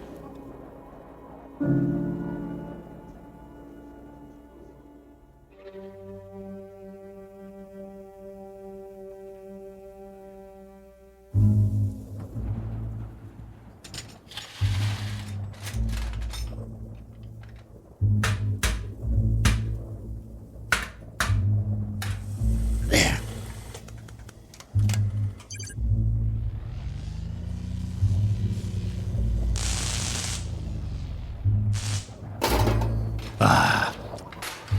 That's just great. The last good wires in the whole ship. Here comes that sandstorm. I'm gonna get the hatch shut. Close, will you? That's it. A little bit more. There. That'll have to do.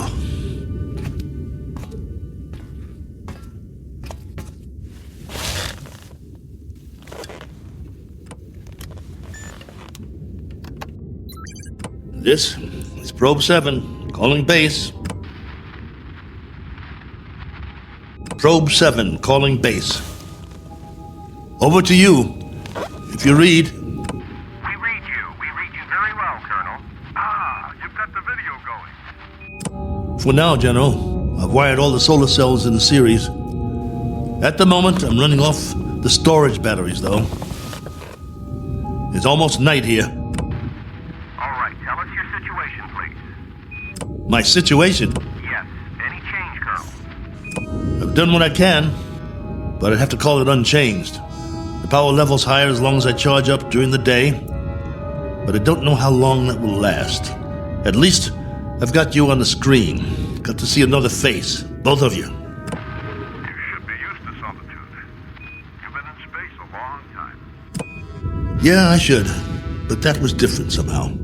I was a big something in the middle of nothing. This, though, I've landed and it feels like I'm supposed to be somewhere, and I'm not. My memory of home is fading fast. Colonel, and the condition of the ship, still a total loss? Probe 7 is no longer probing, General, unless it's the few feet of dirt I tore up when I crashed. There is life here, like I said, vegetable life, pretty elementary. I've explored the surrounding area in all directions, but I can't get down to the valley with this leg. The gravity is roughly the same as ours. From what I can tell, the atmosphere is similar as well. At least, there's no pollution. I haven't started coughing yet. Describe what's left of the ship. What's left of the ship, General, is a few feet of bent-up metal. I told you, it's unrepairable. You're sure, Colonel? You're absolutely positive? There isn't one other section that's still intact. She'll do for a museum or a junkyard. Take your pick. As for me, I don't have the luxury of making a choice. Nor do we, Colonel. Nor do we. Right. The crisis. Listen to me, Cook. We've got a major problem here. Oh, you do? Since you left, we've had an international incident. A serious one. There's talk of war. The next 24 hours will be crucial. As long as I can remember, there's always been a crisis. There's always been talk of war. Well, hasn't there? Yes. But this time, I'm afraid. You'll forgive me, General. But I've got a crisis, too. And it's a very immediate one. I have the remainder of my rations and 2 broken bones in one arm. You have my location. I need to know that help of some sort is on the way, or would you call that unreasonable? Now listen up, Colonel. The rest of the fleet's been taken out. There isn't another ship, unless we build one. And if we go to hydrogen war in the next few hours, there'll be nobody left to do the building. Do I make myself clear? You're serious? That's the realistic view, Colonel. It may go down hard, but I'm giving you the facts of life. 10 hours from now, maybe 6, maybe 4, we'll be fully committed. I'm talking about 500 million people, not just one man. That's about as clear as I can put it. Very well then, General. I guess that's it. We don't see any alternative. Will there be any point in making further contact with base? Yes, Probe 7. For 2 reasons I can think of. Both of some benefit to you. One, so you'll know that you're not alone up there. And 2, to confirm that your own world still exists. Though the latter is a moot question at this point. Over to you, Colonel. I can't think of anything else to say at the moment. Feel free to keep the signal open, if you like. Can't do that, General. I need to charge the batteries when it's light again. Here's that storm. Don't know how strong it'll be or how long it'll last. But I'll try to get through it. Nothing else I can do. Then, for whatever it's worth, know that we're still here. For now. Over to you, Probe 7. Roger, base. And out.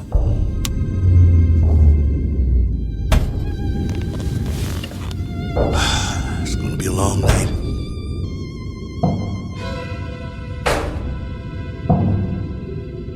Wait. What's that? Hold on. Blaine? General?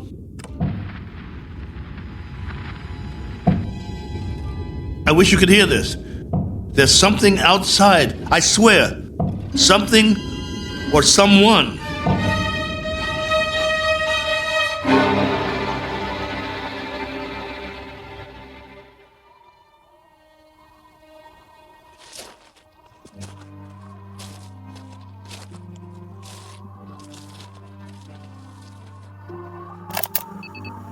Log entry 1414.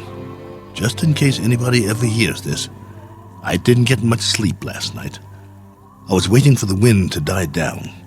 As soon as it did, I opened the hatch sometime around dawn. You see, I thought I heard something pounding on the hull, over and over. It couldn't have been an accident. It had to be something intelligent, trying to signal me, to let it in from the storm. That was what I thought. Funny the way the mind works. I've never been so glad to hear anything in my life, and at the same time, so afraid. But I opened it anyway. Well, everything was covered with a fine layer of sand, silica crystals, very much like the soil back home. And that was the trouble. Whatever had been outside, there was no sign of it now. If there were tracks, the sandstorm had wiped them out. The ground, everything, smooth as a beach where no man has gone before. I did find something, though. A broken branch. So, it was only the wind, after all, blowing it back and forth before it broke off. Had me going for a while. So much for my man Friday. Now I'm back to the old routine. Reconnaissance, hunting, and gathering. Just think, a few million years from now, something on 4 legs, or 2, or 8, may actually walk this barren planet again. A few million more years, and it will grow a bigger brain so the species can start doing the same things I'm doing. Foraging for food, trying to survive. Wonder if there'll be anything left of the ship by then. Probably not. Me? I'll be a fossil at the bottom of a tar pit somewhere, and no one will realize I was ever here. Well, onward he marched, for want of anything better to do.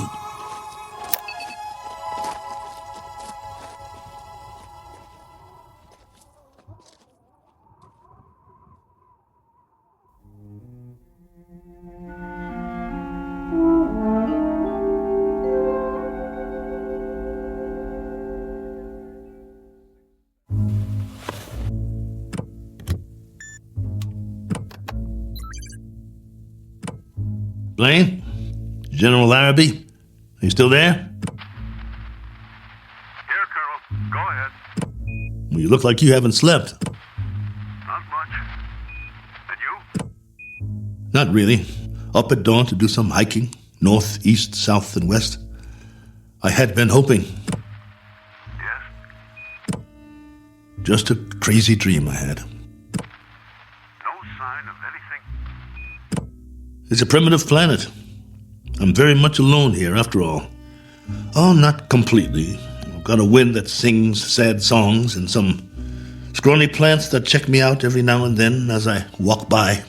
There might be some fruit trees that are edible down in the valley, if they're not poisonous. But that's it. That's all of it.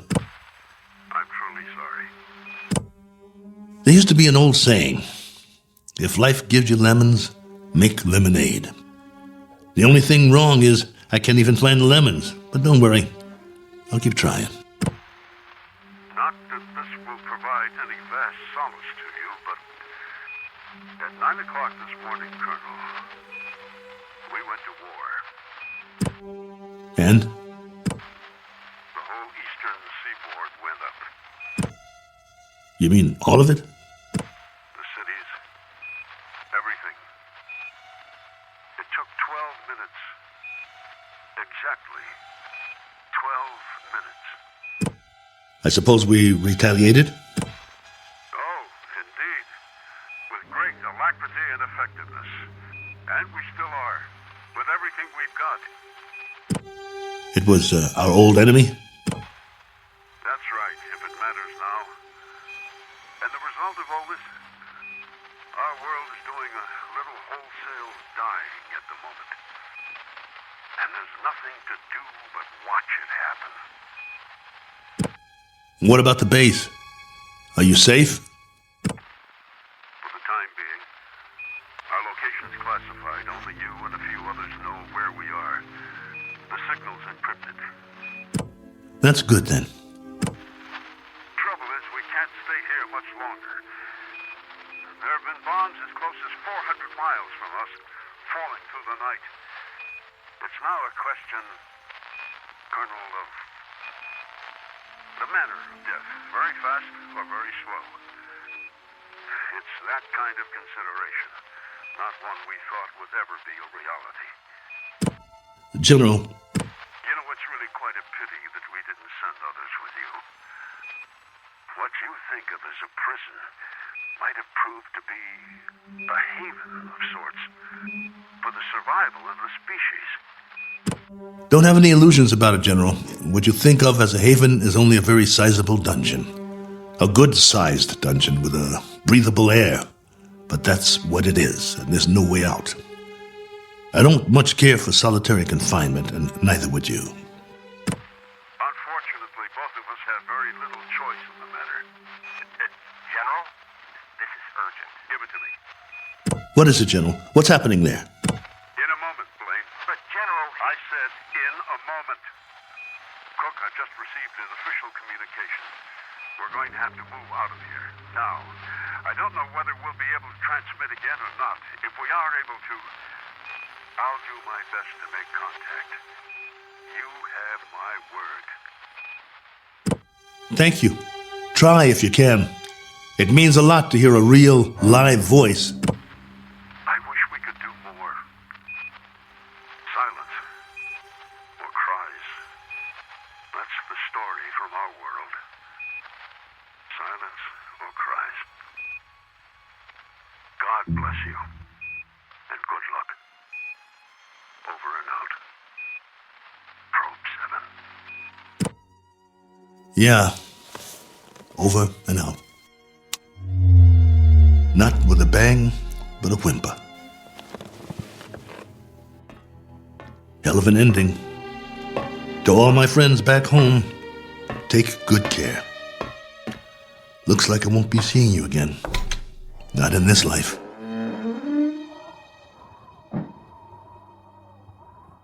Time to start a new project. Chapter 1. The Memoirs of Colonel A.L. Cook. And I've got a very good memory. You wouldn't believe the stories I could tell. Who knows? After I'm gone, maybe someone else will crash here and find it. A lifetime of memories. Every sight, every sound, all the way back to the beginning.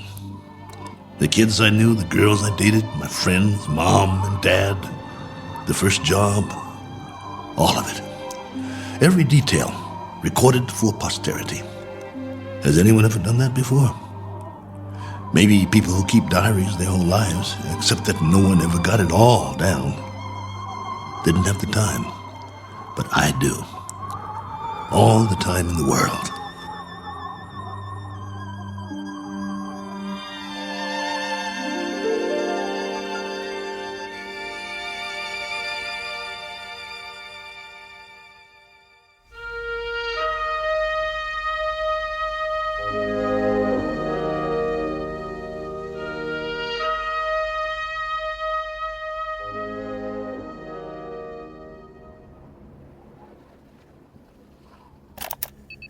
Log entry 1415. This one's for the record. A final official entry. From here on, it'll be the life story of Colonel A.L. Cook. Me, myself, and I. If for no other reason than to keep from going batty. But for now, it's a beautiful day. Here on Primordial World. Ship's still standing, of course. You'd never know that's what it was. More like something from a scrap metal yard. The cost that went into building it, the man-hours, and for what? To come to rest here. A little way station that isn't even on the map. I'd call that a waste. Exhibit number 1 in the elephant's graveyard. Ever hear of that? They used to say, There was a place where elephants go to die. Hundreds, thousands of them. A secret place off the beaten path. And there were bones and tusks. And once in a great while, someone would stumble upon it. Like the Sargasso Sea, where sailing ships caught in the kelp and were trapped forever. Well, maybe other travelers will end up here, gone to ground, never to move again. Eventually, there'll be a whole collection of them from all over. But remember, I was the first. I should scratch it in the metal. Cook was here. But I digress. This is still supposed to be my official report. The evaluation of the crash site coming up. The tail fin is all but covered by sand. Have to dig it out before the next storm. Then build some kind of windbreak or the whole ship might get buried. I could gather some branches, make one. There's more vegetation in the valley if I can get up and over. Now, that's odd. If there are no other trees in the immediate vicinity, where did this branch come from? The one that was banging against the hull last night. Unless something carried it here. The wind or oh well, maybe I just didn't notice before. That must be it. Rocks to the left of me, rocks to the right of me. One very dry, broken off branch in the sand. And what great sand it is. None better in the known universe. On sale at closeout prices. Note the fine crunch under my boots as I walk the proud land. The rare texture, the superb body. Why, it's positively... What in the name of... It can't be. It looks exactly like... No, I must be hallucinating. But this... impression... I could swear it's a footprint, a boot print, to be precise. A lot like my boot, in fact. But it's not one of mine, about 4 inches shorter. But that's what it is. It is! Now hear this. Now hear this. I've got company. I've got company. Hey! Whoever you are, come on down. It's open house at my humble abode. It isn't much, but it's home. Drinks on me. Meet your genial host. Please. Please let me see you. Here's another footprint. And another. And another. Where do they lead? Up the hill? Has to be since the storm, so there was something here. I knew it. Hey! I don't care who you are or where you're from. Let's shake hands and be friends. Don't you need a friend? I do. Come on, friend. We can talk. I've got some stories, believe you me. Where you hiding? Behind that bush? Ugh!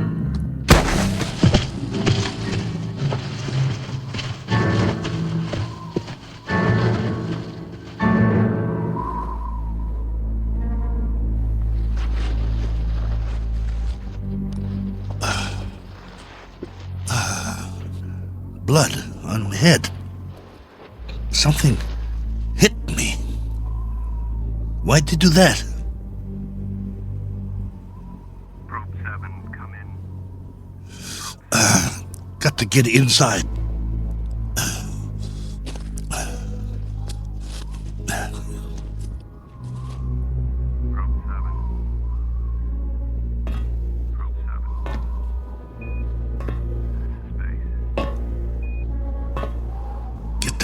Closed before they come after me.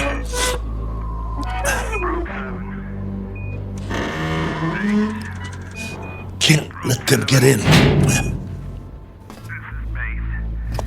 With our last transmission, we got ours a few minutes ago. A 500% increase in radioactivity. Not much hope for us. Colonel, this is General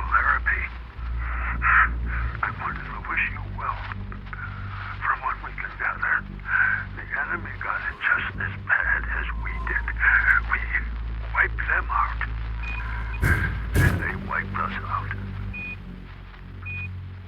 One last forlorn wish for you, Colonel. If you ever meet someone where you are, whoever they are, and however it happens, in whatever circumstances, I hope it can come without fear. I hope it can come without anger. That's what they're going to have to put on the stone. The one we'll all be buried under on our world. Here lies a race of men who flex their muscles. One time too many. I hope your new world is different, Cook. I hope there's no such word as hate. I hope there's...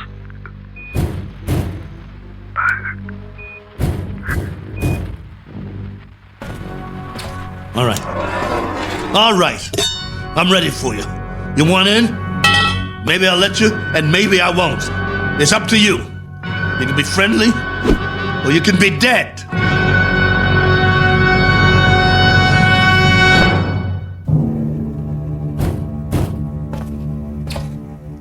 Hey, friend. You want to come in? Must be lonely out there. I hear you. What's the matter? Hungry? You're going to get a lot hungrier. Or don't you eat, friend? What do you say? Speak up. Can't talk, huh? No. You only know how to hit. Take more than that to put me down. What'd you use, a tree branch? Not very friendly, if you ask me. Well, I've got a nice piece of metal in my hand, and I know what to do with it. Won't catch me again. This has been going on for hours. I don't know about you, but I need sleep. I really need it. Understand? Sleep. And this king-size bump on my head doesn't help. Tell you what, we'll make a deal. I give you one more chance to get away. Go hide, I don't care. You may not understand the language, but maybe you get the message. I'll wait a while and catch some sleep. Then when I wake up, I'm going to have a nice freeze-dried dinner. If I don't hear you out there, we'll forget the whole thing. You stay up the hill, and I'll stay down here. Just remember to keep your distance. Otherwise, I might have to come up there and teach you a lesson. A man's got to have his boundaries. Oh, God, I hurt. Want to sleep just for a while.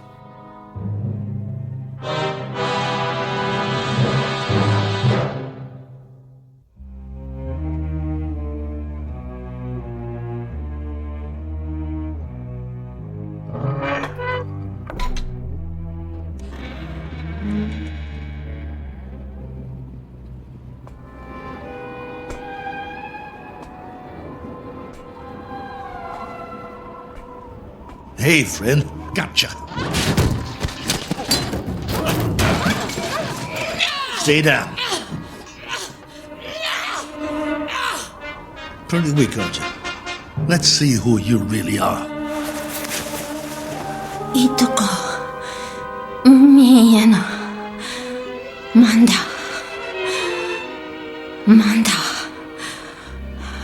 No. You're a woman? No, wait. Let's talk. Can't we talk about it? Do you understand anything I'm saying? みんな覚えよう Look. My name is Cook. Colonel Cook. I'm from another planet. I crash landed here. Cracked up my ship. This is my ship, get it? Or it was. It can't fly anymore. Now I'm just a wingless spaceman with no place to go and all the time in the world to get there. All right, be that way. I'm not going to hit you. I'm putting my weapon down, see? Oh, what difference does it make? You're probably an illusion, and Those prints you left on the ground, they're illusions too. I've been fighting a running battle between fear and loneliness took the prize. You can disappear any time now. Any time at all. Go on. Poof! In a puff of smoke.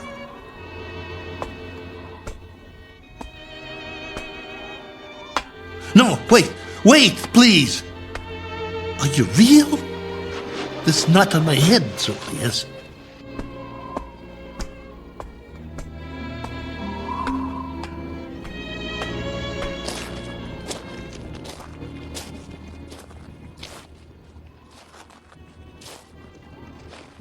All right. Do whatever you want. Just don't go. Not yet. If you can't understand, I'll draw you a picture. Where's the stick? Look. Right here in the sand. This is my solar system. The sun in the middle, and this is my world. See? Omida? You got it. Now then, I went off course. I didn't have the power to get back. You know, power? Vroom, vroom. No good. So, I tried to land here, where we are.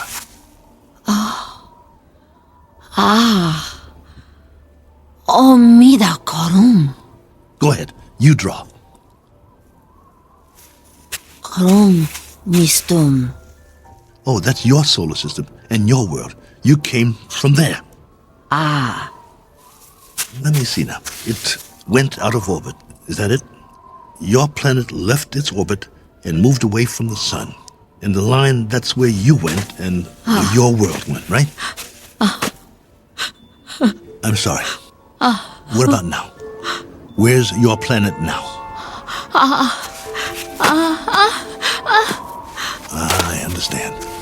Gone. Disappeared. Probably frozen by now. But you got out. How many others? How many got out?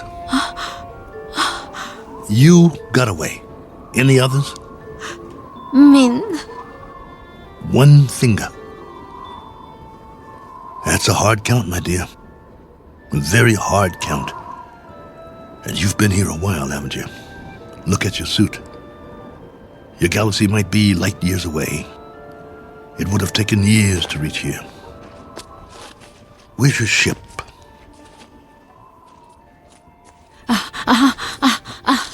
Ship. Where's your ship? It crashed too, didn't it? So you've been here a long time. A very long time. Me, Cook. Colonel Cook. You? Korava. Korava? Korava. Well, what do you know? I'm pleased to make your acquaintance. How does it figure? I thought you'd be a 50-foot flesh-eating ant or something. And you turn out to be a woman. Which is neither here nor there. Because however you slice it, we're stuck here. A one-armed man and one very tired lady. Quite a pair. What have you been living on? What food? You understand food? Eat? Well, I can offer you lunch or maybe it's breakfast. I'm not sure which. And some companionship. And we can spend the rest of our lives drawing diagrams in the sand, which will be somewhat tedious. But the brighter of us will have to learn the other's language eventually. I hope it's you. Because I got some stories to tell, believe me. Come, Korava. Eat. Food. In the ship. Chow time. Come along. Inside. Eat. Food. Food. Okawa? Okawa? No. Not that way. Come here. Food. Please come back. I'm not going to hurt you. Please. Okawa! For heaven's sake. Korava, please.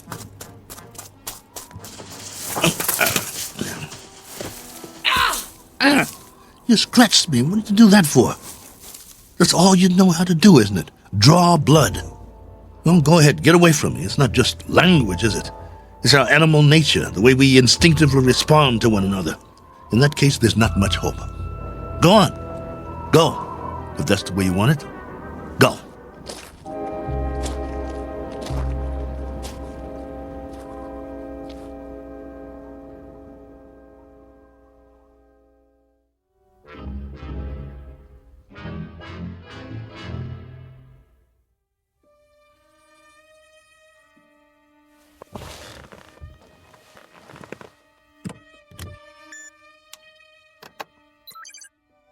Base, this is Probe 7. The following is sent on faith, which is appropriate since this transmission is in the nature of a fairy story. I don't know under what heading you would classify it. Very likely space medicine or space opera. The long and the short of it is that I'm not alone here. There's a woman from another planet. Her name is Korova. I don't know much about her. I do know that she comes from another planet in another galaxy. A planet that left its orbit and moved out of space away from its sun. I suppose the inevitable happened. They just froze. She's not very old, so she must have been sent in a spaceship as a little girl. But now that ship is no more. They probably sent others too. God knows what happened to them. Died en route, lost their way, landed elsewhere, who knows. But somehow or other, she made it. Perhaps as a child on a preset course.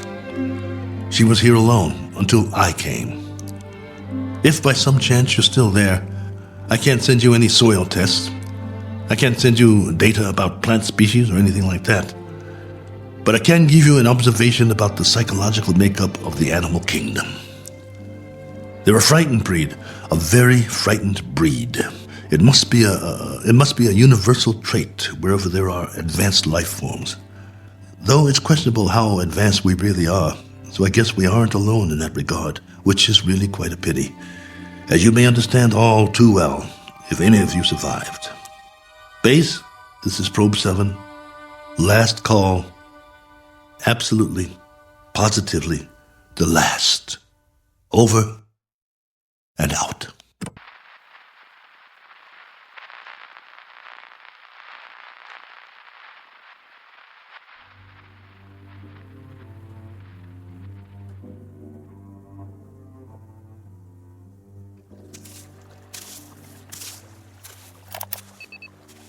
Log entry 1417. Well, the ship is history. I've left it for good. I finally made it up the hill and down the other side. And guess what? There's much more vegetation here. Fruit trees. Flowers as big as your head. And through it all, a stream of running water. I swear, it's like a garden. I brought what I need in a backpack. I'm going to set up shop on the banks of the river and try to live here, for better or worse. It will be the last great adventure. I only wish I could share it. Oh well, there's always posterity. If anyone should ever find this and play it back.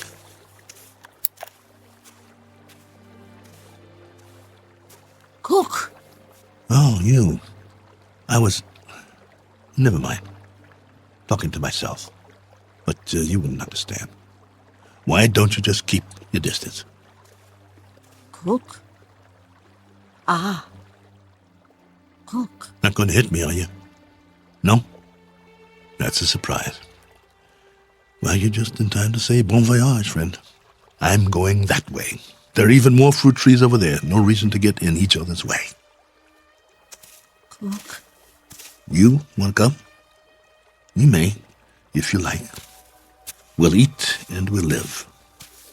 I don't know how or for how long, but we can try. Cook.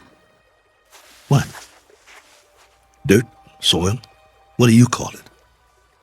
Earth. Earth? What does that mean? Earth.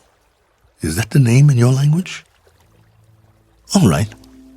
We've just given this place a name. We'll call it that. We'll call it Earth. Cook. Korava. Earth. That's right. My name's Cook. My first name is... But there's plenty of time for that. No need to rush things. Okay, Korava. This is our home now. This is Earth. What's that? Food. So that's what you've been eating. Some kind of red fruit. Any good? Food. Eat. All right.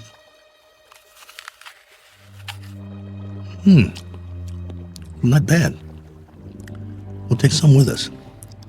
If you think it's all right. Come on.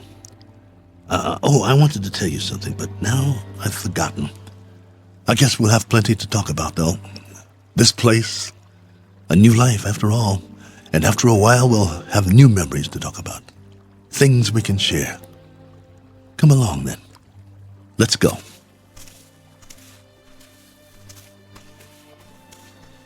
This route's all right.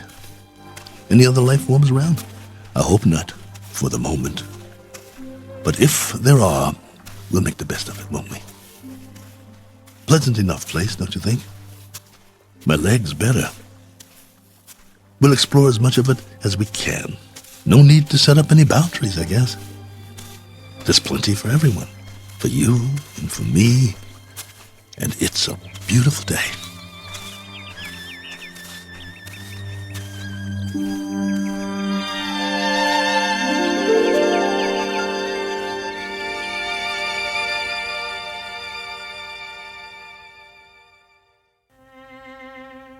Do you know these people?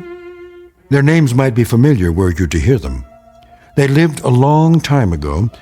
Perhaps they're part fable, perhaps they're part fantasy, and perhaps the place they're walking through now is not really called Eden. That's for you to decide. We offer it only as a possibility and a presumption in the Twilight Zone.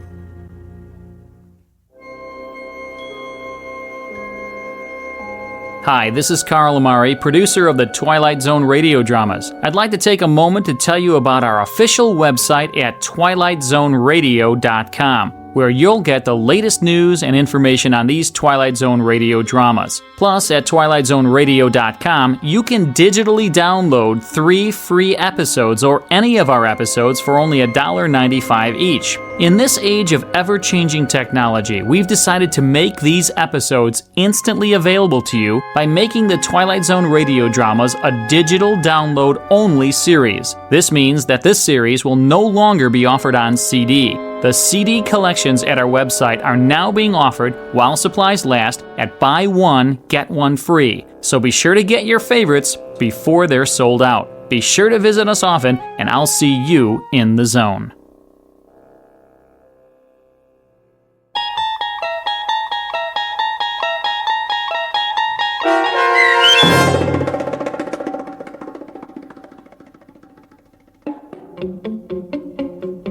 Probe 7, Over and Out, starring Lou Gossett Jr., with Stacy Keach as your narrator, was adapted for radio by Dennis Etchison and written for The Twilight Zone by Rod Serling.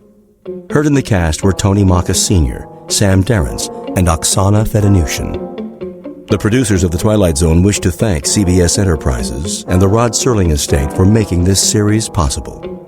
This copyrighted radio series is produced and directed by Carl Amari and Joby Cerny for Falcon Picture Group and Westwood One. Sound design and custom Foley effects for The Twilight Zone by Cerny American creatives Bob Benson, Craig Lee, Matt Sorrow, Tim Cerny, and Todd Beyer.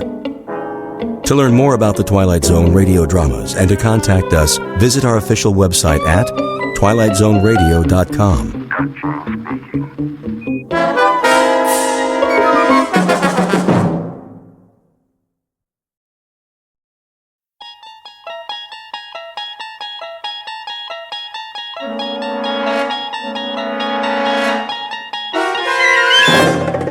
You unlock this door with the key of imagination. Beyond it is another dimension, a dimension of sound, a dimension of sight, a dimension of mind. You're moving into a land of both shadow and substance, of things and ideas. You've just crossed over into the Twilight Zone.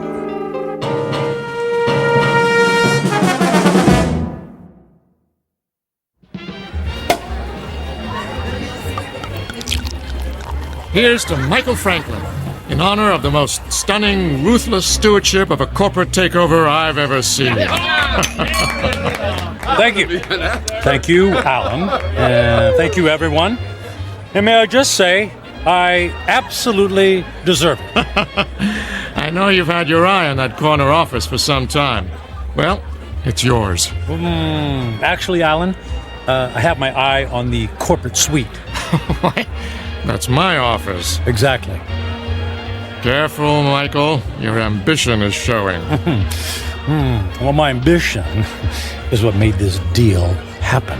My ambition is what allows our billable hours to skyrocket every quarter. And my ambition is what will eventually lead me to not only your office, Alan, but to your company-paid condo, your company-paid Mercedes, and your company-paid weekly $200 haircuts and manicures. Just kidding. I have to admit you had me going there, Michael. I have no doubt that someday you will occupy my seat in the company. We'll have to wait and see what the future holds. Tut tut, no harm in celebrating. Speaking of the future, check out that wild-looking old woman sitting behind the table. Wearing that colorful headscarf with all the jewelry? She looks like a contestant for Best Halloween Costume. No, I think she's telling fortunes. See how she's looking at that guy's hand? Let's go see what she has to say. Alan, you don't believe in this stuff, do you? Of course not. It's just for fun. On the other hand, maybe she can give us a hot tip for our next takeover target. That you heed the warnings of the tea leaves, for they are never wrong. I see there are 2 more supplicants who wish to learn about their futures. Make that 1 supplicant. I'm not playing. Oh, go ahead, Michael. What can it hurt? I put my faith in real things, Alan, like profits and a well-written prospectus and a robust return on an investment dollar. And people? People are the least reliable things on the planet. Well, anyway, I'll spring for your reading. How much is it, please? For this most rare and deep connection to the mystic masters of the cosmos, the charge is $5. $5? Ooh. It's highway robbery. All in good fun and worth $5 to find out what's next for the amazing Michael Franklin. There you are, my good woman. The mystic masters thank you. Yeah, I bet they do. Please be seated and give me your right hand. What's wrong with my left hand?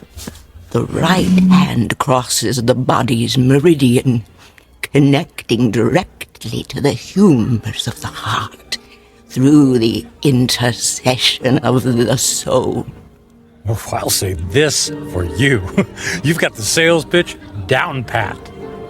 Please close your eyes and focus your thoughts on your inner golden light. I would have guessed that green is your color.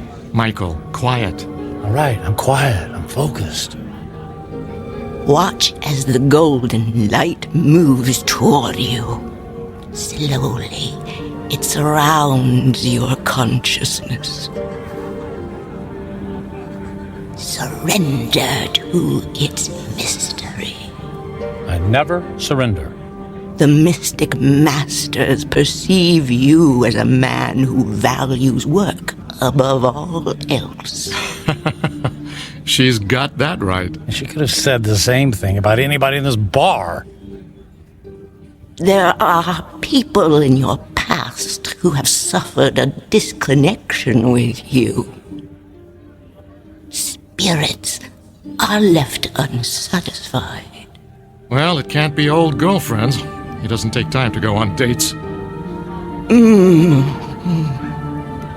Your soul is troubled. My soul is just fine. Thank you very much. There's something strange. I am attempting to discern your future, but I cannot. I could have told you that. No offense. What's the matter? The reading is over. What? Hey, we paid you to tell us fortune. Here is your money back.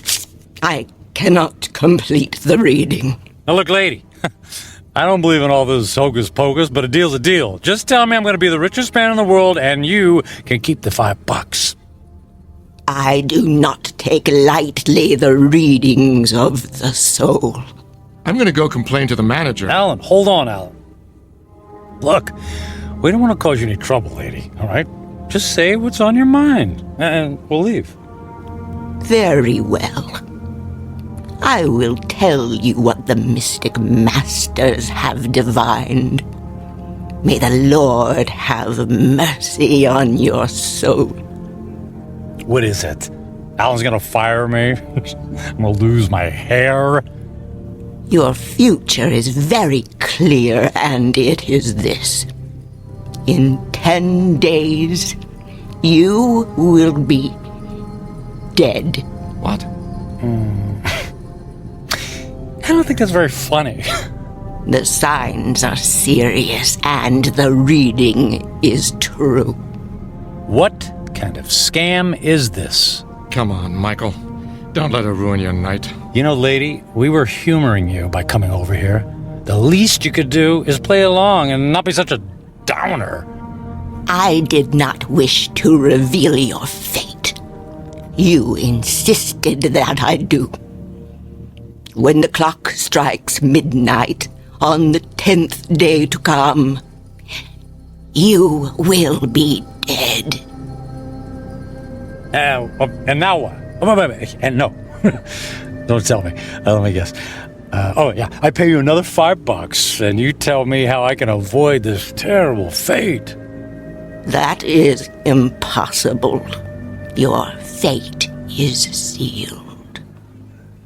Let's go get a beer. Come on, Michael. Fine. See, it's been a real pleasure spending time with you, ma'am. Alan, I'm heading home. I got some paperwork to finish anyway. Are you sure? Oh, yeah. Yep. Suddenly, I don't know, I've just lost my desire for celebration. Okay, buddy. See you tomorrow. Yeah, see you tomorrow.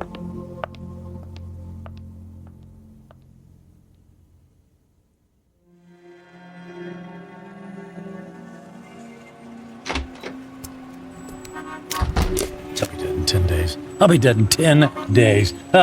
Jeez. Yeah. Con artist. Hey. Come on. Where's a taxi when you need one? Oh. Hey, taxi!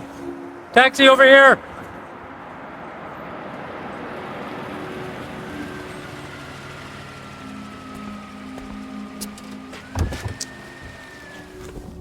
Hey, where to, buddy? Take me to... Hey, pal, you okay? Feel... dizzy. You don't look so good. I need... Hey, buddy! Oh my gosh, he passed out. Gotta get him to the hospital.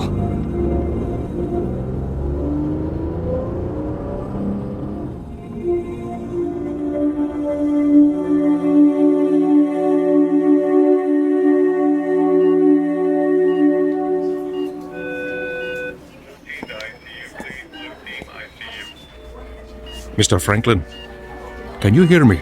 Where am I? You're in the emergency room at Samaritan Hospital. What? What happened? What's going on? Easy, please. Don't try to sit up right away. You're still recovering from the anesthesia. Anesthesia? Yes. For what? You were brought here because you passed out in a taxicab. Do you remember that? Vaguely. We performed some tests on you. Blood pressure, heart. Everything was normal. Well, then, I don't get it. Then why am I... In an abundance of caution, we gave you an MRI. I'm afraid we found something unusual. Oh. Well, what does that mean? There's a dark spot on the X-ray of your brain. We We don't know what it is until we perform more tests, of course, but I must impress on you. This is a very serious situation. Well, what happens next? I'd like to check you into the hospital for further procedures. We can consider options for chemotherapy and radiation right away. But I feel fine. I'm in great shape. Cancer has no respect for those issues, I'm afraid. How long do I have? A few years? Given the size of your anomaly, I suspect that your prognosis is dire. And how long? 6 months? It could be a matter of days. I'm very sorry, Mr. Franklin. I will send the nurse in to take your information, all right? Days, wait. The old woman in the bar, she was right. I'll be dead in 10 days.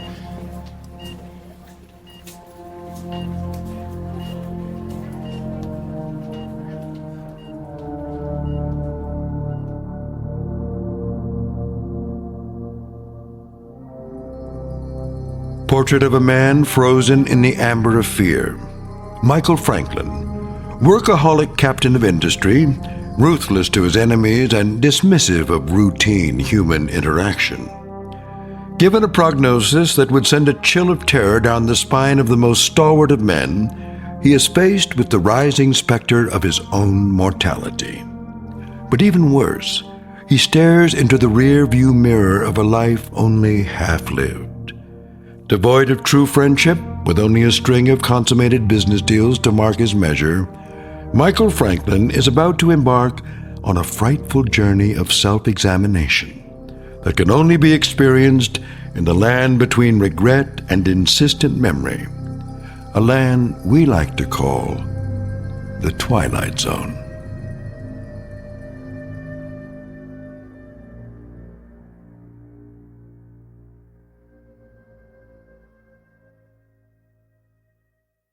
And now, The Twilight Zone and our story, 10 Days, starring Ned Bellamy with Stacy Keach as your narrator.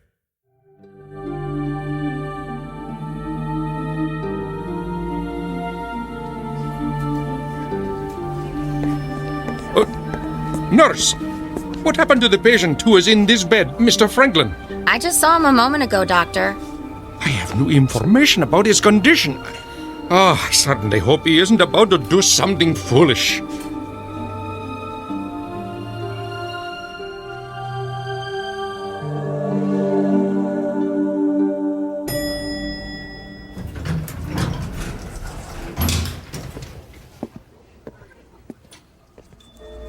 Is Alan in yet? Oh, yes, Mr. Franklin. Are you all right, Mr. Franklin? I'm fine. I don't believe I've ever seen you in the office without shaving or changing your clothes from yesterday. I was in a hurry this morning. Is he in a meeting? He just finished a call. Fine. I'll only need a minute. Oh, but he's got another appointment at... I'll only be a minute.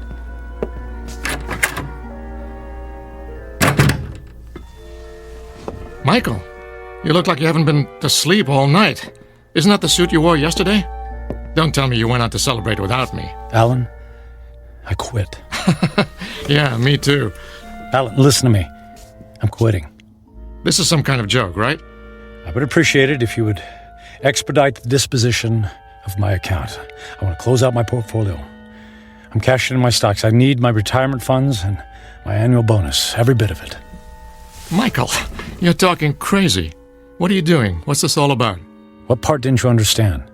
I mean, you can't just quit. But I just did. What on earth for? Personal reasons. Personal reasons? After all these years of working together, you offer me that? Correct.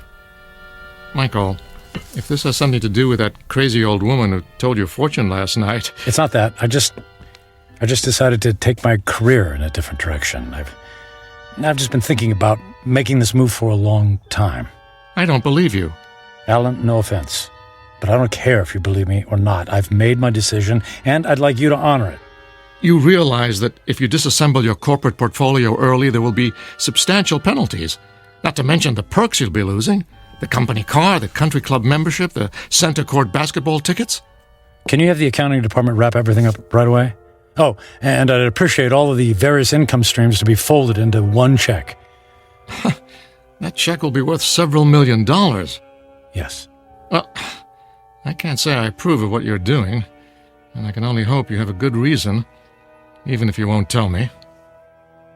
Could you make the call, please? I'm in a bit of a hurry.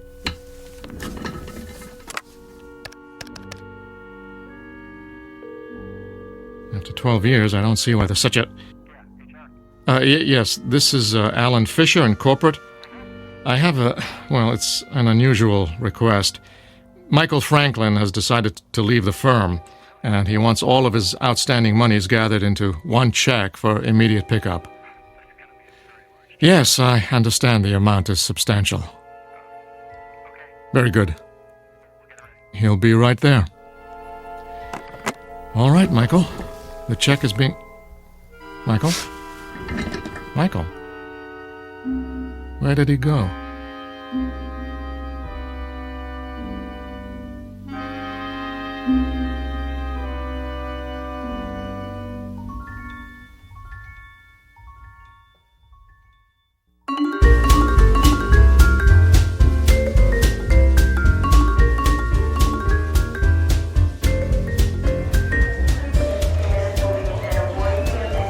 May I help you, sir? I'd like to buy a ticket to Rome, please. Leaving today. Very good, sir. And on what date would you like to return? Just a one-way ticket, please. I just love Rome. The sights, the food, the museums. It's a banquet of... Yeah, I'm in a hurry. Please. If you'll just sign here. Will you prefer a window or an aisle seat? Surprise me.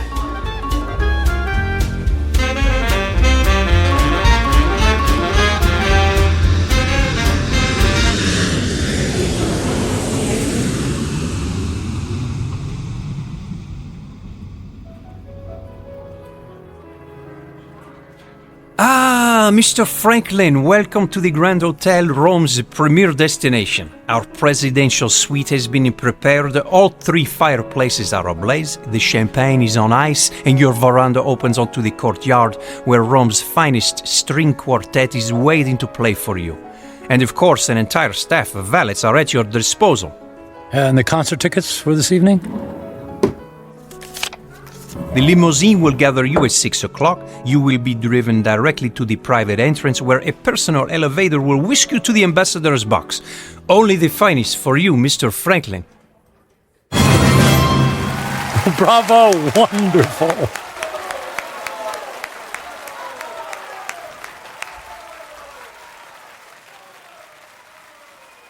Excuse me, Mr. Franklin. The young lady in the next box has sent this fine wine to you. Well, please ask the lady if she would care to join me. Right away, Mr. Franklin.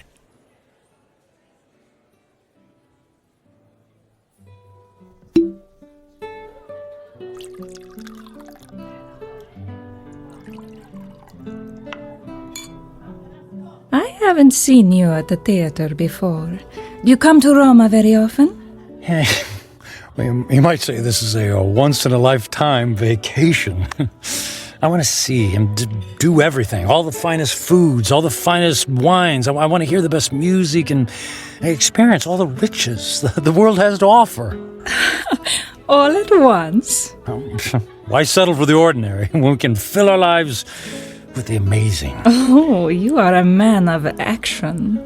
Speaking of action, would you care to dance? I would love to dance, but not here.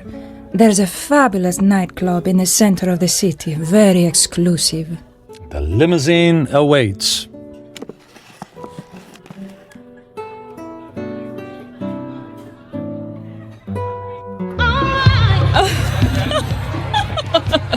What a wild dancer! It's not me. It's the champagne. You're so funny. I believe I'm slightly tipsy too. Oh, tipsy. What does it mean? It means I've had too much to drink, which means I'll probably have a ferocious hangover tomorrow. Oh, that is too bad. But no worries. The way to prevent a hangover is to keep drinking. More champagne! More champagne! More champagne! game! And more dancing! And more dancing!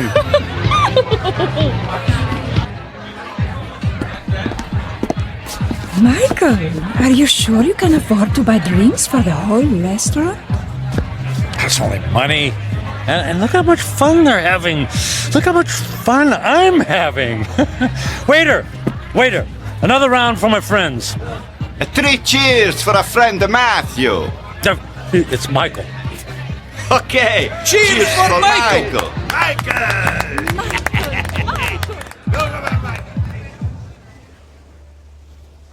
Michael, are you able to walk? It's not me. It's the streets that keep moving. You danced the night away. And we'll do it again tonight. The sun rises over the ocean. If I see 1,000,000 mornings, I never grow tired to seeing that sight. Imagine if you only had a few more to see. I'm sorry, what did you say? I said, would you care for some breakfast?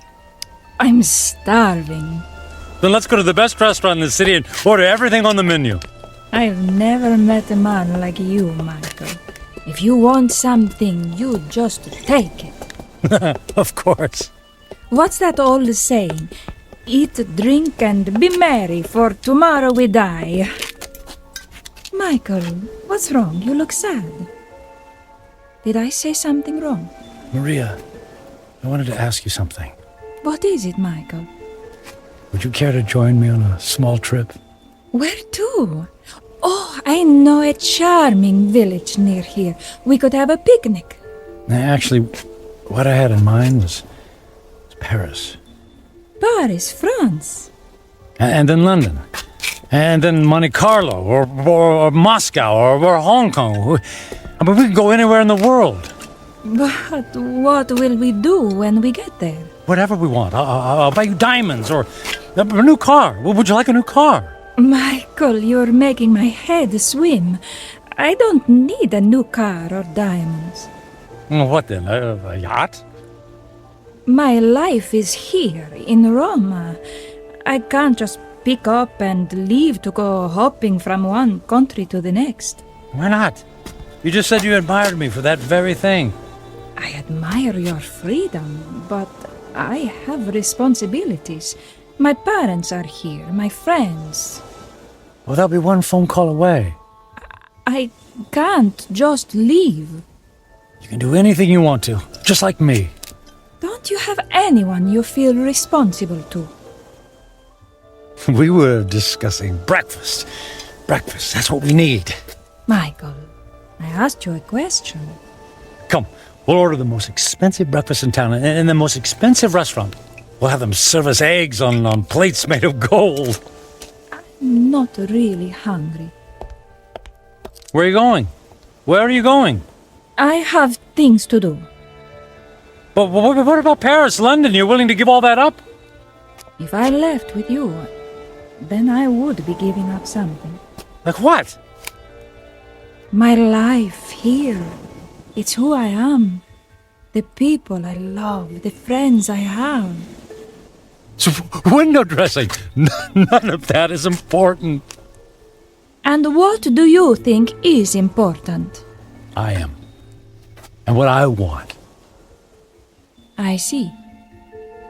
Goodbye, Michael. Fine! I'm Paris by myself. There's lots of beautiful women there, too!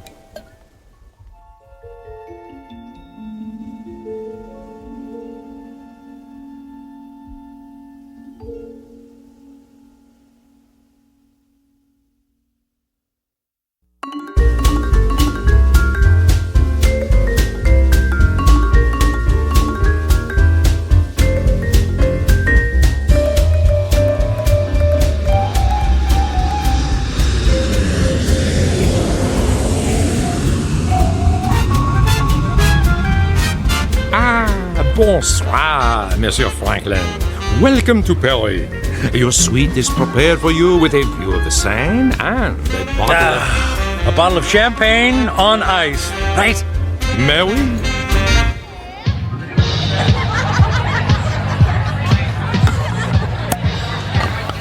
What did you say your name was? My name is Angelique. I'll call you Angel, my beautiful French angel. What about you, my dear? I am called Giselle. Ah, Giselle. Giselle, I knew her well. Oh, you are so silly. I'm Michael. But why don't you call me Mike? Nobody ever calls me Mike anymore. Not since I was a little boy. Were you as naughty then as you are now? I was a good boy. Very smart. In fact, I was smarter than everybody. Did you know that? I was better than all of them. Oh, you are a good person, Mike. Nobody ever bought me a pearl necklace on the same day I met them. I'll buy you another one tomorrow. Hey, we need more caviar here. Garçon! More caviar, s'il vous plaît. But Mike, we have 2 bowls full on the table already. They're 10 minutes old. We need fresh caviar. Freaking caviar. Let's dance. Mike.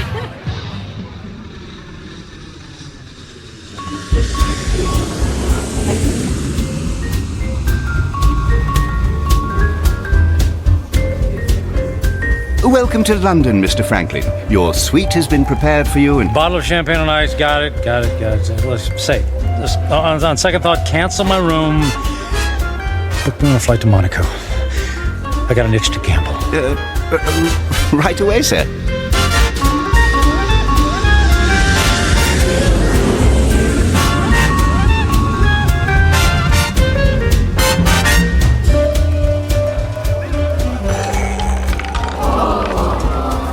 And the number is 29. Red. Don't worry about it. It's only money, and there's plenty where that came from. Another 10,000 in chips, please. Is the gentleman sure he has already lost several $100,000? If the gentleman wanted to hire a babysitter, the gentleman would have done so. You understand? As the gentleman wishes.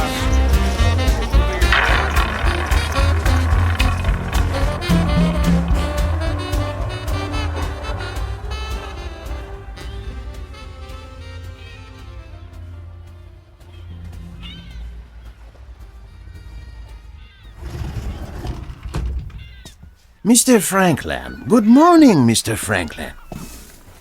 Mr. Franklin? Hello? Mr. Franklin, your branch is here, sir. Shall I place the champagne bottle next to the bed?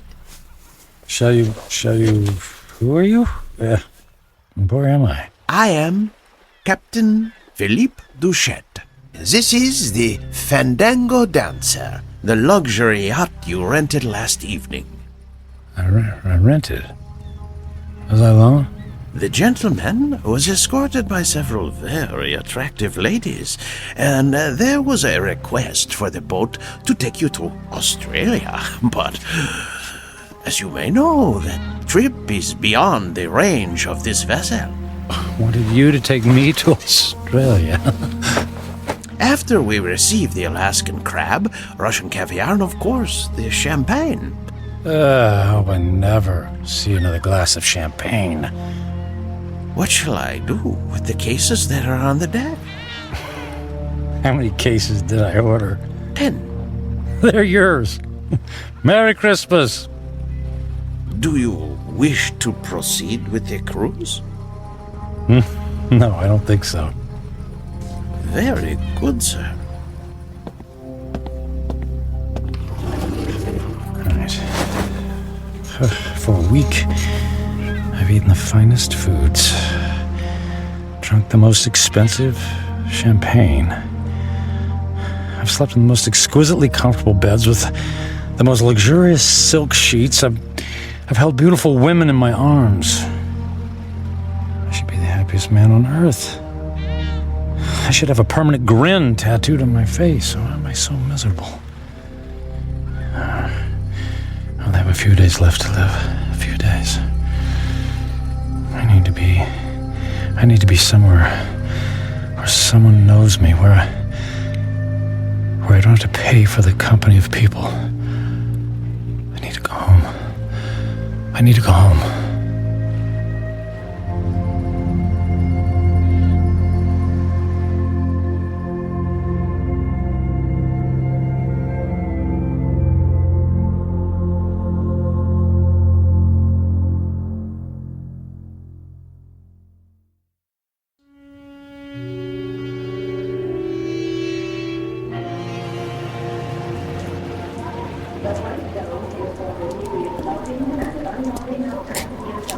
Taxi! Taxi, over here!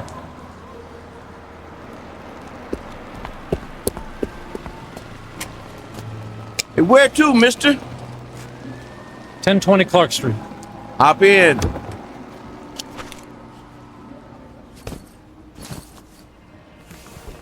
Looked like that wind was gonna take you away, mister. We flew in through the storm. It's quite a bumpy landing. Well, it'll probably blow over soon. Say, I don't think I've seen you around here before. I haven't lived here for quite some time. That must be it then. Oak Grove being such a small town and all, I know just about everybody around. Yeah, well, as I said, it's been a few years. Just visiting? That's right. Family? Not really. What'd you say your name was? I did, but it's Michael Franklin. Your dad was the high school teacher. That's right. Oh, I don't think I remember seeing you at the funeral. What was it, 4 years ago? I wasn't here for the funeral. You didn't come to your own father's funeral? Not that it's any business of yours, but I had meetings in Japan and couldn't fly all the way back here. Is that all right with you? Is it okay with you?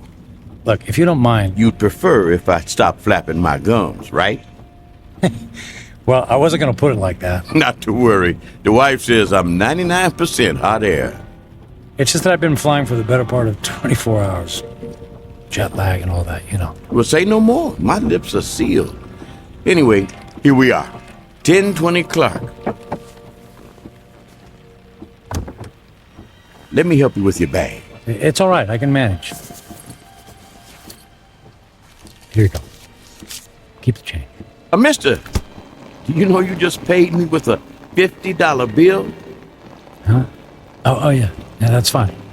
Well, you have yourself a really fine day, because I sure will. And you be careful in that wind, you hear? Well, something tells me it's not the wind I'll have to worry about.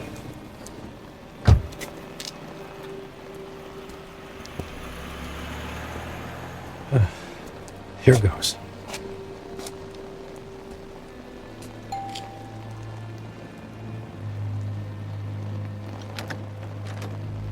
Hi, Carrie. Surprise. Michael? What are you doing here? It's a long story. May I come in? Well, It's pretty windy out here. I suppose so. Thank you.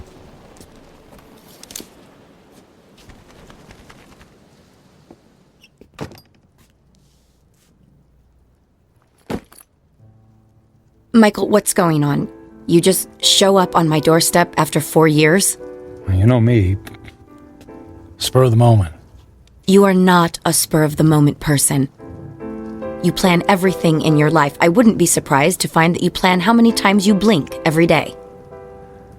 Well, the truth is, I don't have any place else to go. That sounds dramatic. It's true. What about the penthouse? It's gone. The beach house? Gone. They're all gone. I sold everything. I thought you went through your midlife crisis when you left me. Apparently, it's still going on. Please, Carrie, I don't want to fight. Then what do you want? I just wanted to see you again. You just wanted to see me. Okay, you see me. Now what? Do you mind if we sit down? Michael, I have to be at work in an hour, and I'm in the middle of a term paper. You went back to school. I'm getting my master's. That's wonderful. Congratulations. Thank you. I mean, you planned it for years. It's great that you finally decided to do it. Yeah, well, if there's nothing else on your mind... So, how have you been? Busy.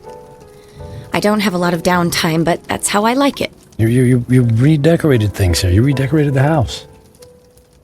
I needed a fresh start after you left. Oh, well, Carrie, about that, I'm so... If you're about to apologize, please don't. I've already more than paid you back by thinking the most horrible thoughts any person could think about another person.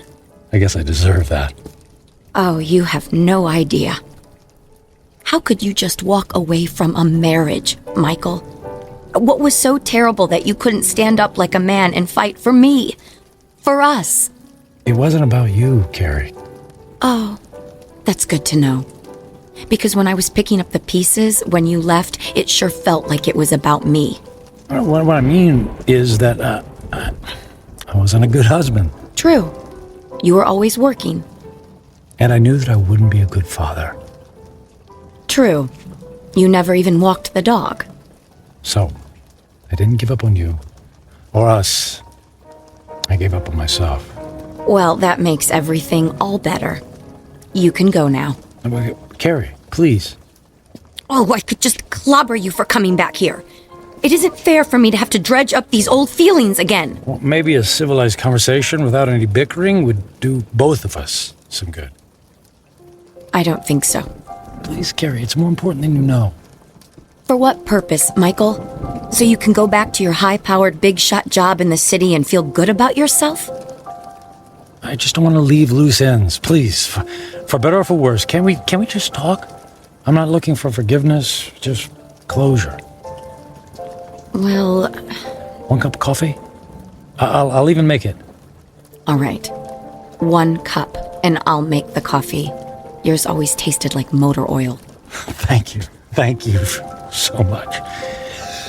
Thank you.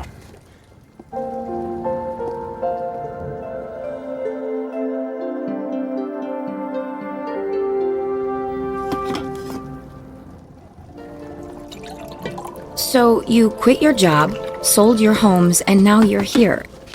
It doesn't make sense. Yeah, about that. I guess I just realized that being a workaholic isn't very much fun, after all. But that's all you know. When we were married, you barely slept at night. You were up early to track the Asian stock market. You stayed up late to finish paperwork. I can count on one hand the number of times we actually went out on anything resembling a date. And even when we did go out, you acted like it pained you to be away from your business calls. That is all over now, Carrie. Money doesn't mean a thing to me. I find that hard to believe. Believe it. It's true. So, what? You're gonna take up oil painting? Or become the stand-up comedian you always wanted to be? Nothing like that. Actually, it's quite serious. Last week, What was that? Came from the living room. Oh, the tree! The wind knocked the tree into my house! Carrie, wait a sec, Carrie, don't go over there. It might be dangerous. That's a tornado warning! Oh my god! The house across the street! The roof just caved in! Alright, look, let's get into the basement. The power just went out! I have flashlights downstairs! Wait, outside, look. What? Michael, come on, there's no time! Oh, look, in the street, there's a kid in a bike. Oh no! That's Jimmy from next door! He doesn't know which way to go. Oh, Michael, he's going to be hurt! I'll get him. Michael! What are you doing? Michael! Jimmy, keep your head down. Jimmy, I'm coming for you. Help me! I'm right here, buddy. I'm right here. I'm gonna carry you into the house, okay? What about my bike? I'll get you a new one.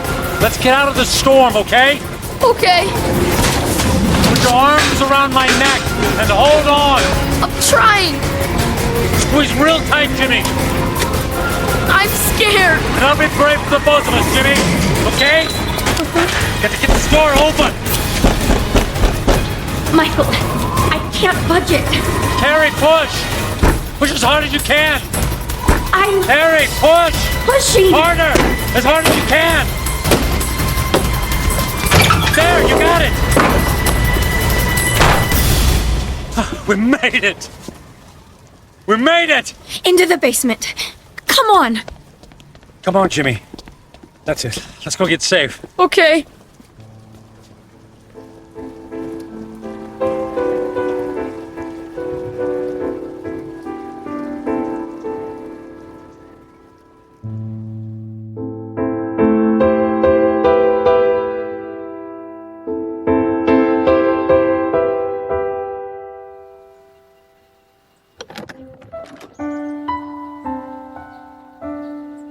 Storm's cleared. It's over.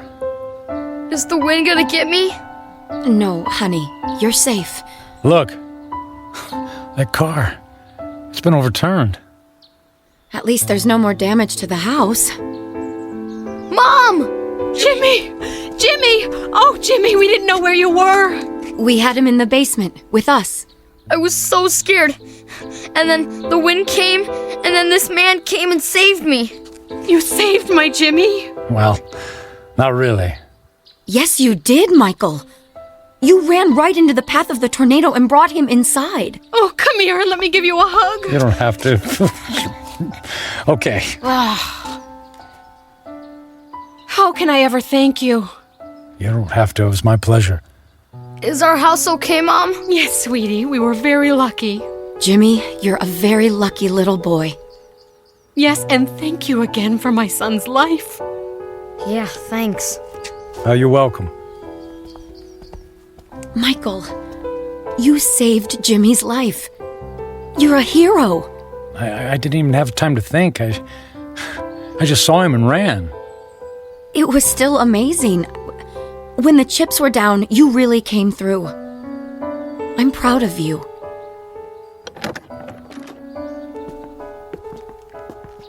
Oh, look. Look at the damage in your living room. No, it's okay. All of that can be fixed. The main thing is that we're all safe and healthy. Right. Listen, Carrie. Those repairs, they're going to be expensive. I have insurance. Yeah, but that will only cover the basics. Let me take care of the costs. Michael, you don't have to do that. No, but I want to. And I can afford it. But you can't just drop that kind of money on a problem that isn't yours. And listen, all I know is that when I helped Jimmy just now, it felt good. It felt better than anything I've done for a long time. And the idea of helping you out with bills feels good, too. So please, just let me do this. Well, I'm not in a position to turn down a gift like that. But what about you? Before the storm hit, you were about to tell me something. You said it was serious. It doesn't matter now. Are you sure? Yes, I'm sure. Here, let me write you a check before I leave. Are you going so soon? You just got here. Yes, I think I got what I was looking for. Here you go. Now listen, don't you look at it until I leave, okay? I promise. Where are you going? I have some business to finish. Goodbye, Carrie. Goodbye, Michael.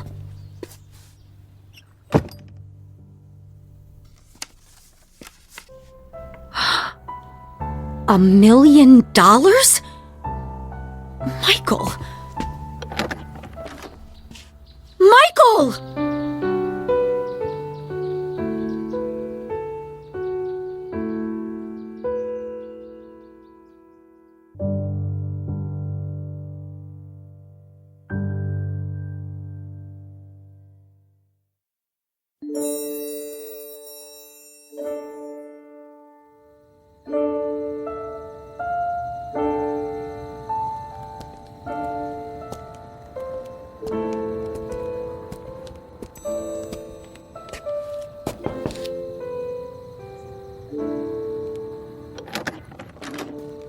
Yes? What is it? Forget the late hour, Reverend. I realize it's nearly midnight, but I wanted to visit the chapel and the door's locked. Unfortunately, in these times, we must protect ourselves against theft. The doors remain locked overnight. Is there any way I could just go inside for a few moments? No, I'm sorry. If you can come back in the morning, yeah. But you see, tomorrow morning will be too late. I only have tonight. Mm-hmm. It always seems that way, my son. But have a little faith. Please. Go home. Get some sleep. I don't have a home anymore. I've just come in from the airport. I came straight here. Please, it's more important than you know. All right. You seem to be in great need. Thank you. Thank you, Father.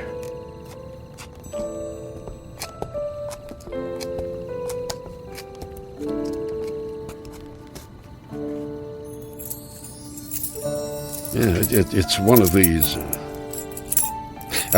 Here we go.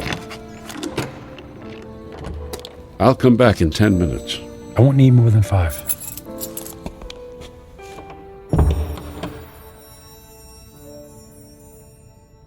And now that I'm here, I don't know what to say. It's been a long time since I've set foot in a place like this. In fact, I can't remember the last time. I suppose it's true, people come back when they're in trouble, but I'm not exactly in trouble. In fact, all of my troubles will be over in just a few minutes. Then why am I here? Maybe I just wanted to see if I could find a moment of peace before everything ends. Just a single solitary moment when I don't have to feel so alone. The truth is, I'm alone because of my own actions, by the selfishness of the man I've become. I was given love, but I turned away from it in favor of my career. I gave up friendship in favor of business colleagues who couldn't care less if I lived or died. So what did it all mean? What is the sum total of my life? I have no job, no home. I'm going to die without a single friendly voice in my ears. I did have some good times with Carrie. Thank goodness for Carrie. I don't blame her for being angry.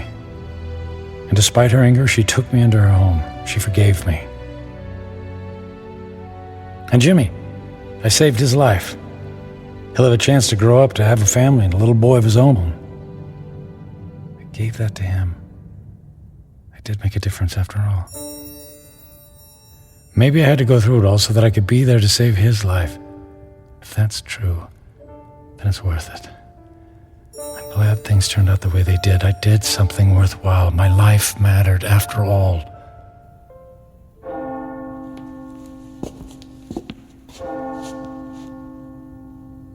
Nearly midnight on the 10th day, just like the old lady said. When the clock strikes midnight on the 10th day to come, you will be dead. I'm not afraid. I thought this moment would be terrifying, but I actually feel ready. No regrets. I'm prepared to say goodbye to everything.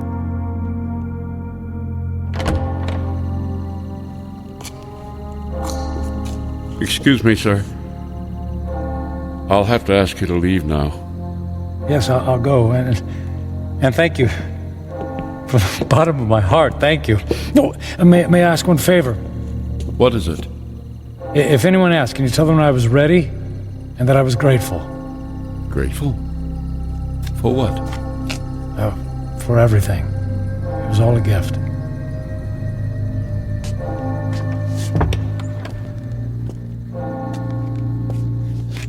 Okay, it's time. I don't know what to do. I mean, if I should... How? Church bells. They stopped. Okay. It's midnight on the 10th day. And I'm still alive. Nothing happened. Okay. Nothing's happening.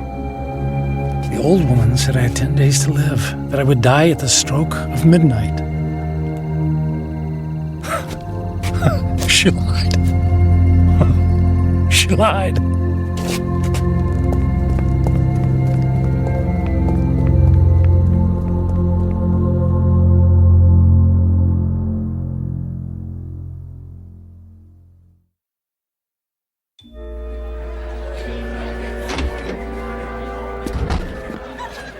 Hey, excuse me. The old lady, the one who reads fortunes, is she here? She just left a few minutes ago. She walks to the bus stop down on the corner. Oh, which corner? Which way? Up that way, go left.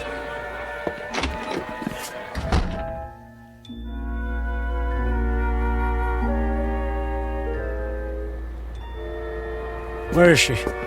Don't let her be. Ah, there she's. Hey, don't get on that bus. Wait. What is it? Who's calling? You lied to me. Who is it? Who are you? What do you want? Look, I'll stand in the light so you can see my face. Now, do you remember me? Ah, yes. The angry man. And I'm still angry. You told me in 10 days, at the stroke of midnight, I'd be dead. 10 days are now over. I sold my home. I shut my life down because I believed in you. Yes. I told you that in 10 days you would be dead. So? And I was correct. The man I spoke to 10 days ago is dead. What do you mean? That man was selfish and cruel. That man was friendless and meaningless. Can you say the same things about yourself today? I guess not. He's gone. Bury him. Give yourself the rarest of all gifts in life. A second chance. A second chance? Huh. Sounds too good to be true. And yet, here it is, yours for the taking. You're right, things are different now. I don't know how to thank you. Live for someone other than yourself. That's the best thing any of us can do. Actually, there might be someone willing to let me try. And her name is Carrie. Thank you. Thanks for the second chance. Thank you.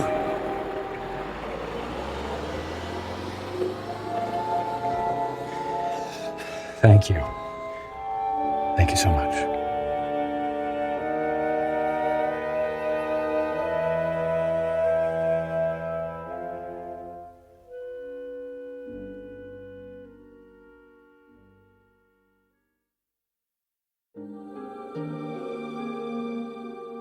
Michael Franklin, a man on a mission to burn every bridge even before he made his way across. Stung by the terrible knowledge of his impending demise, his journey toward redemption faced a detour of intoxication and self-indulgence. As he now knows, such things are not the stuff of satisfaction, only empty calories and heartache. Ironic, then, that a man who placed such a premium on personal wealth could only feel full upon losing everything. A stark, lonely truth, but an eternal one. Upon such truths are built second chances, here in the Twilight Zone.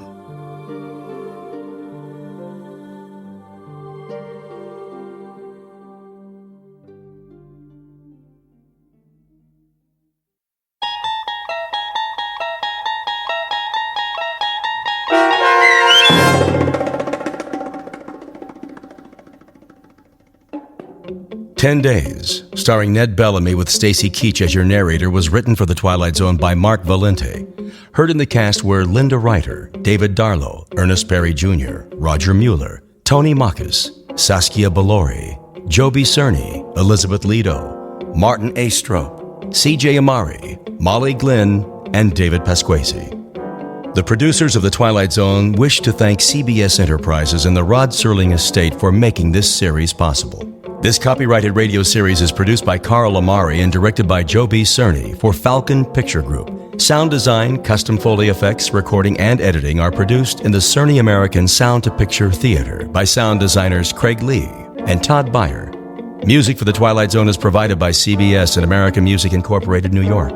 To learn more about the Twilight Zone radio dramas and to download episodes, including 6 free episodes on our homepage, visit our official website at twilightzoneradio.com.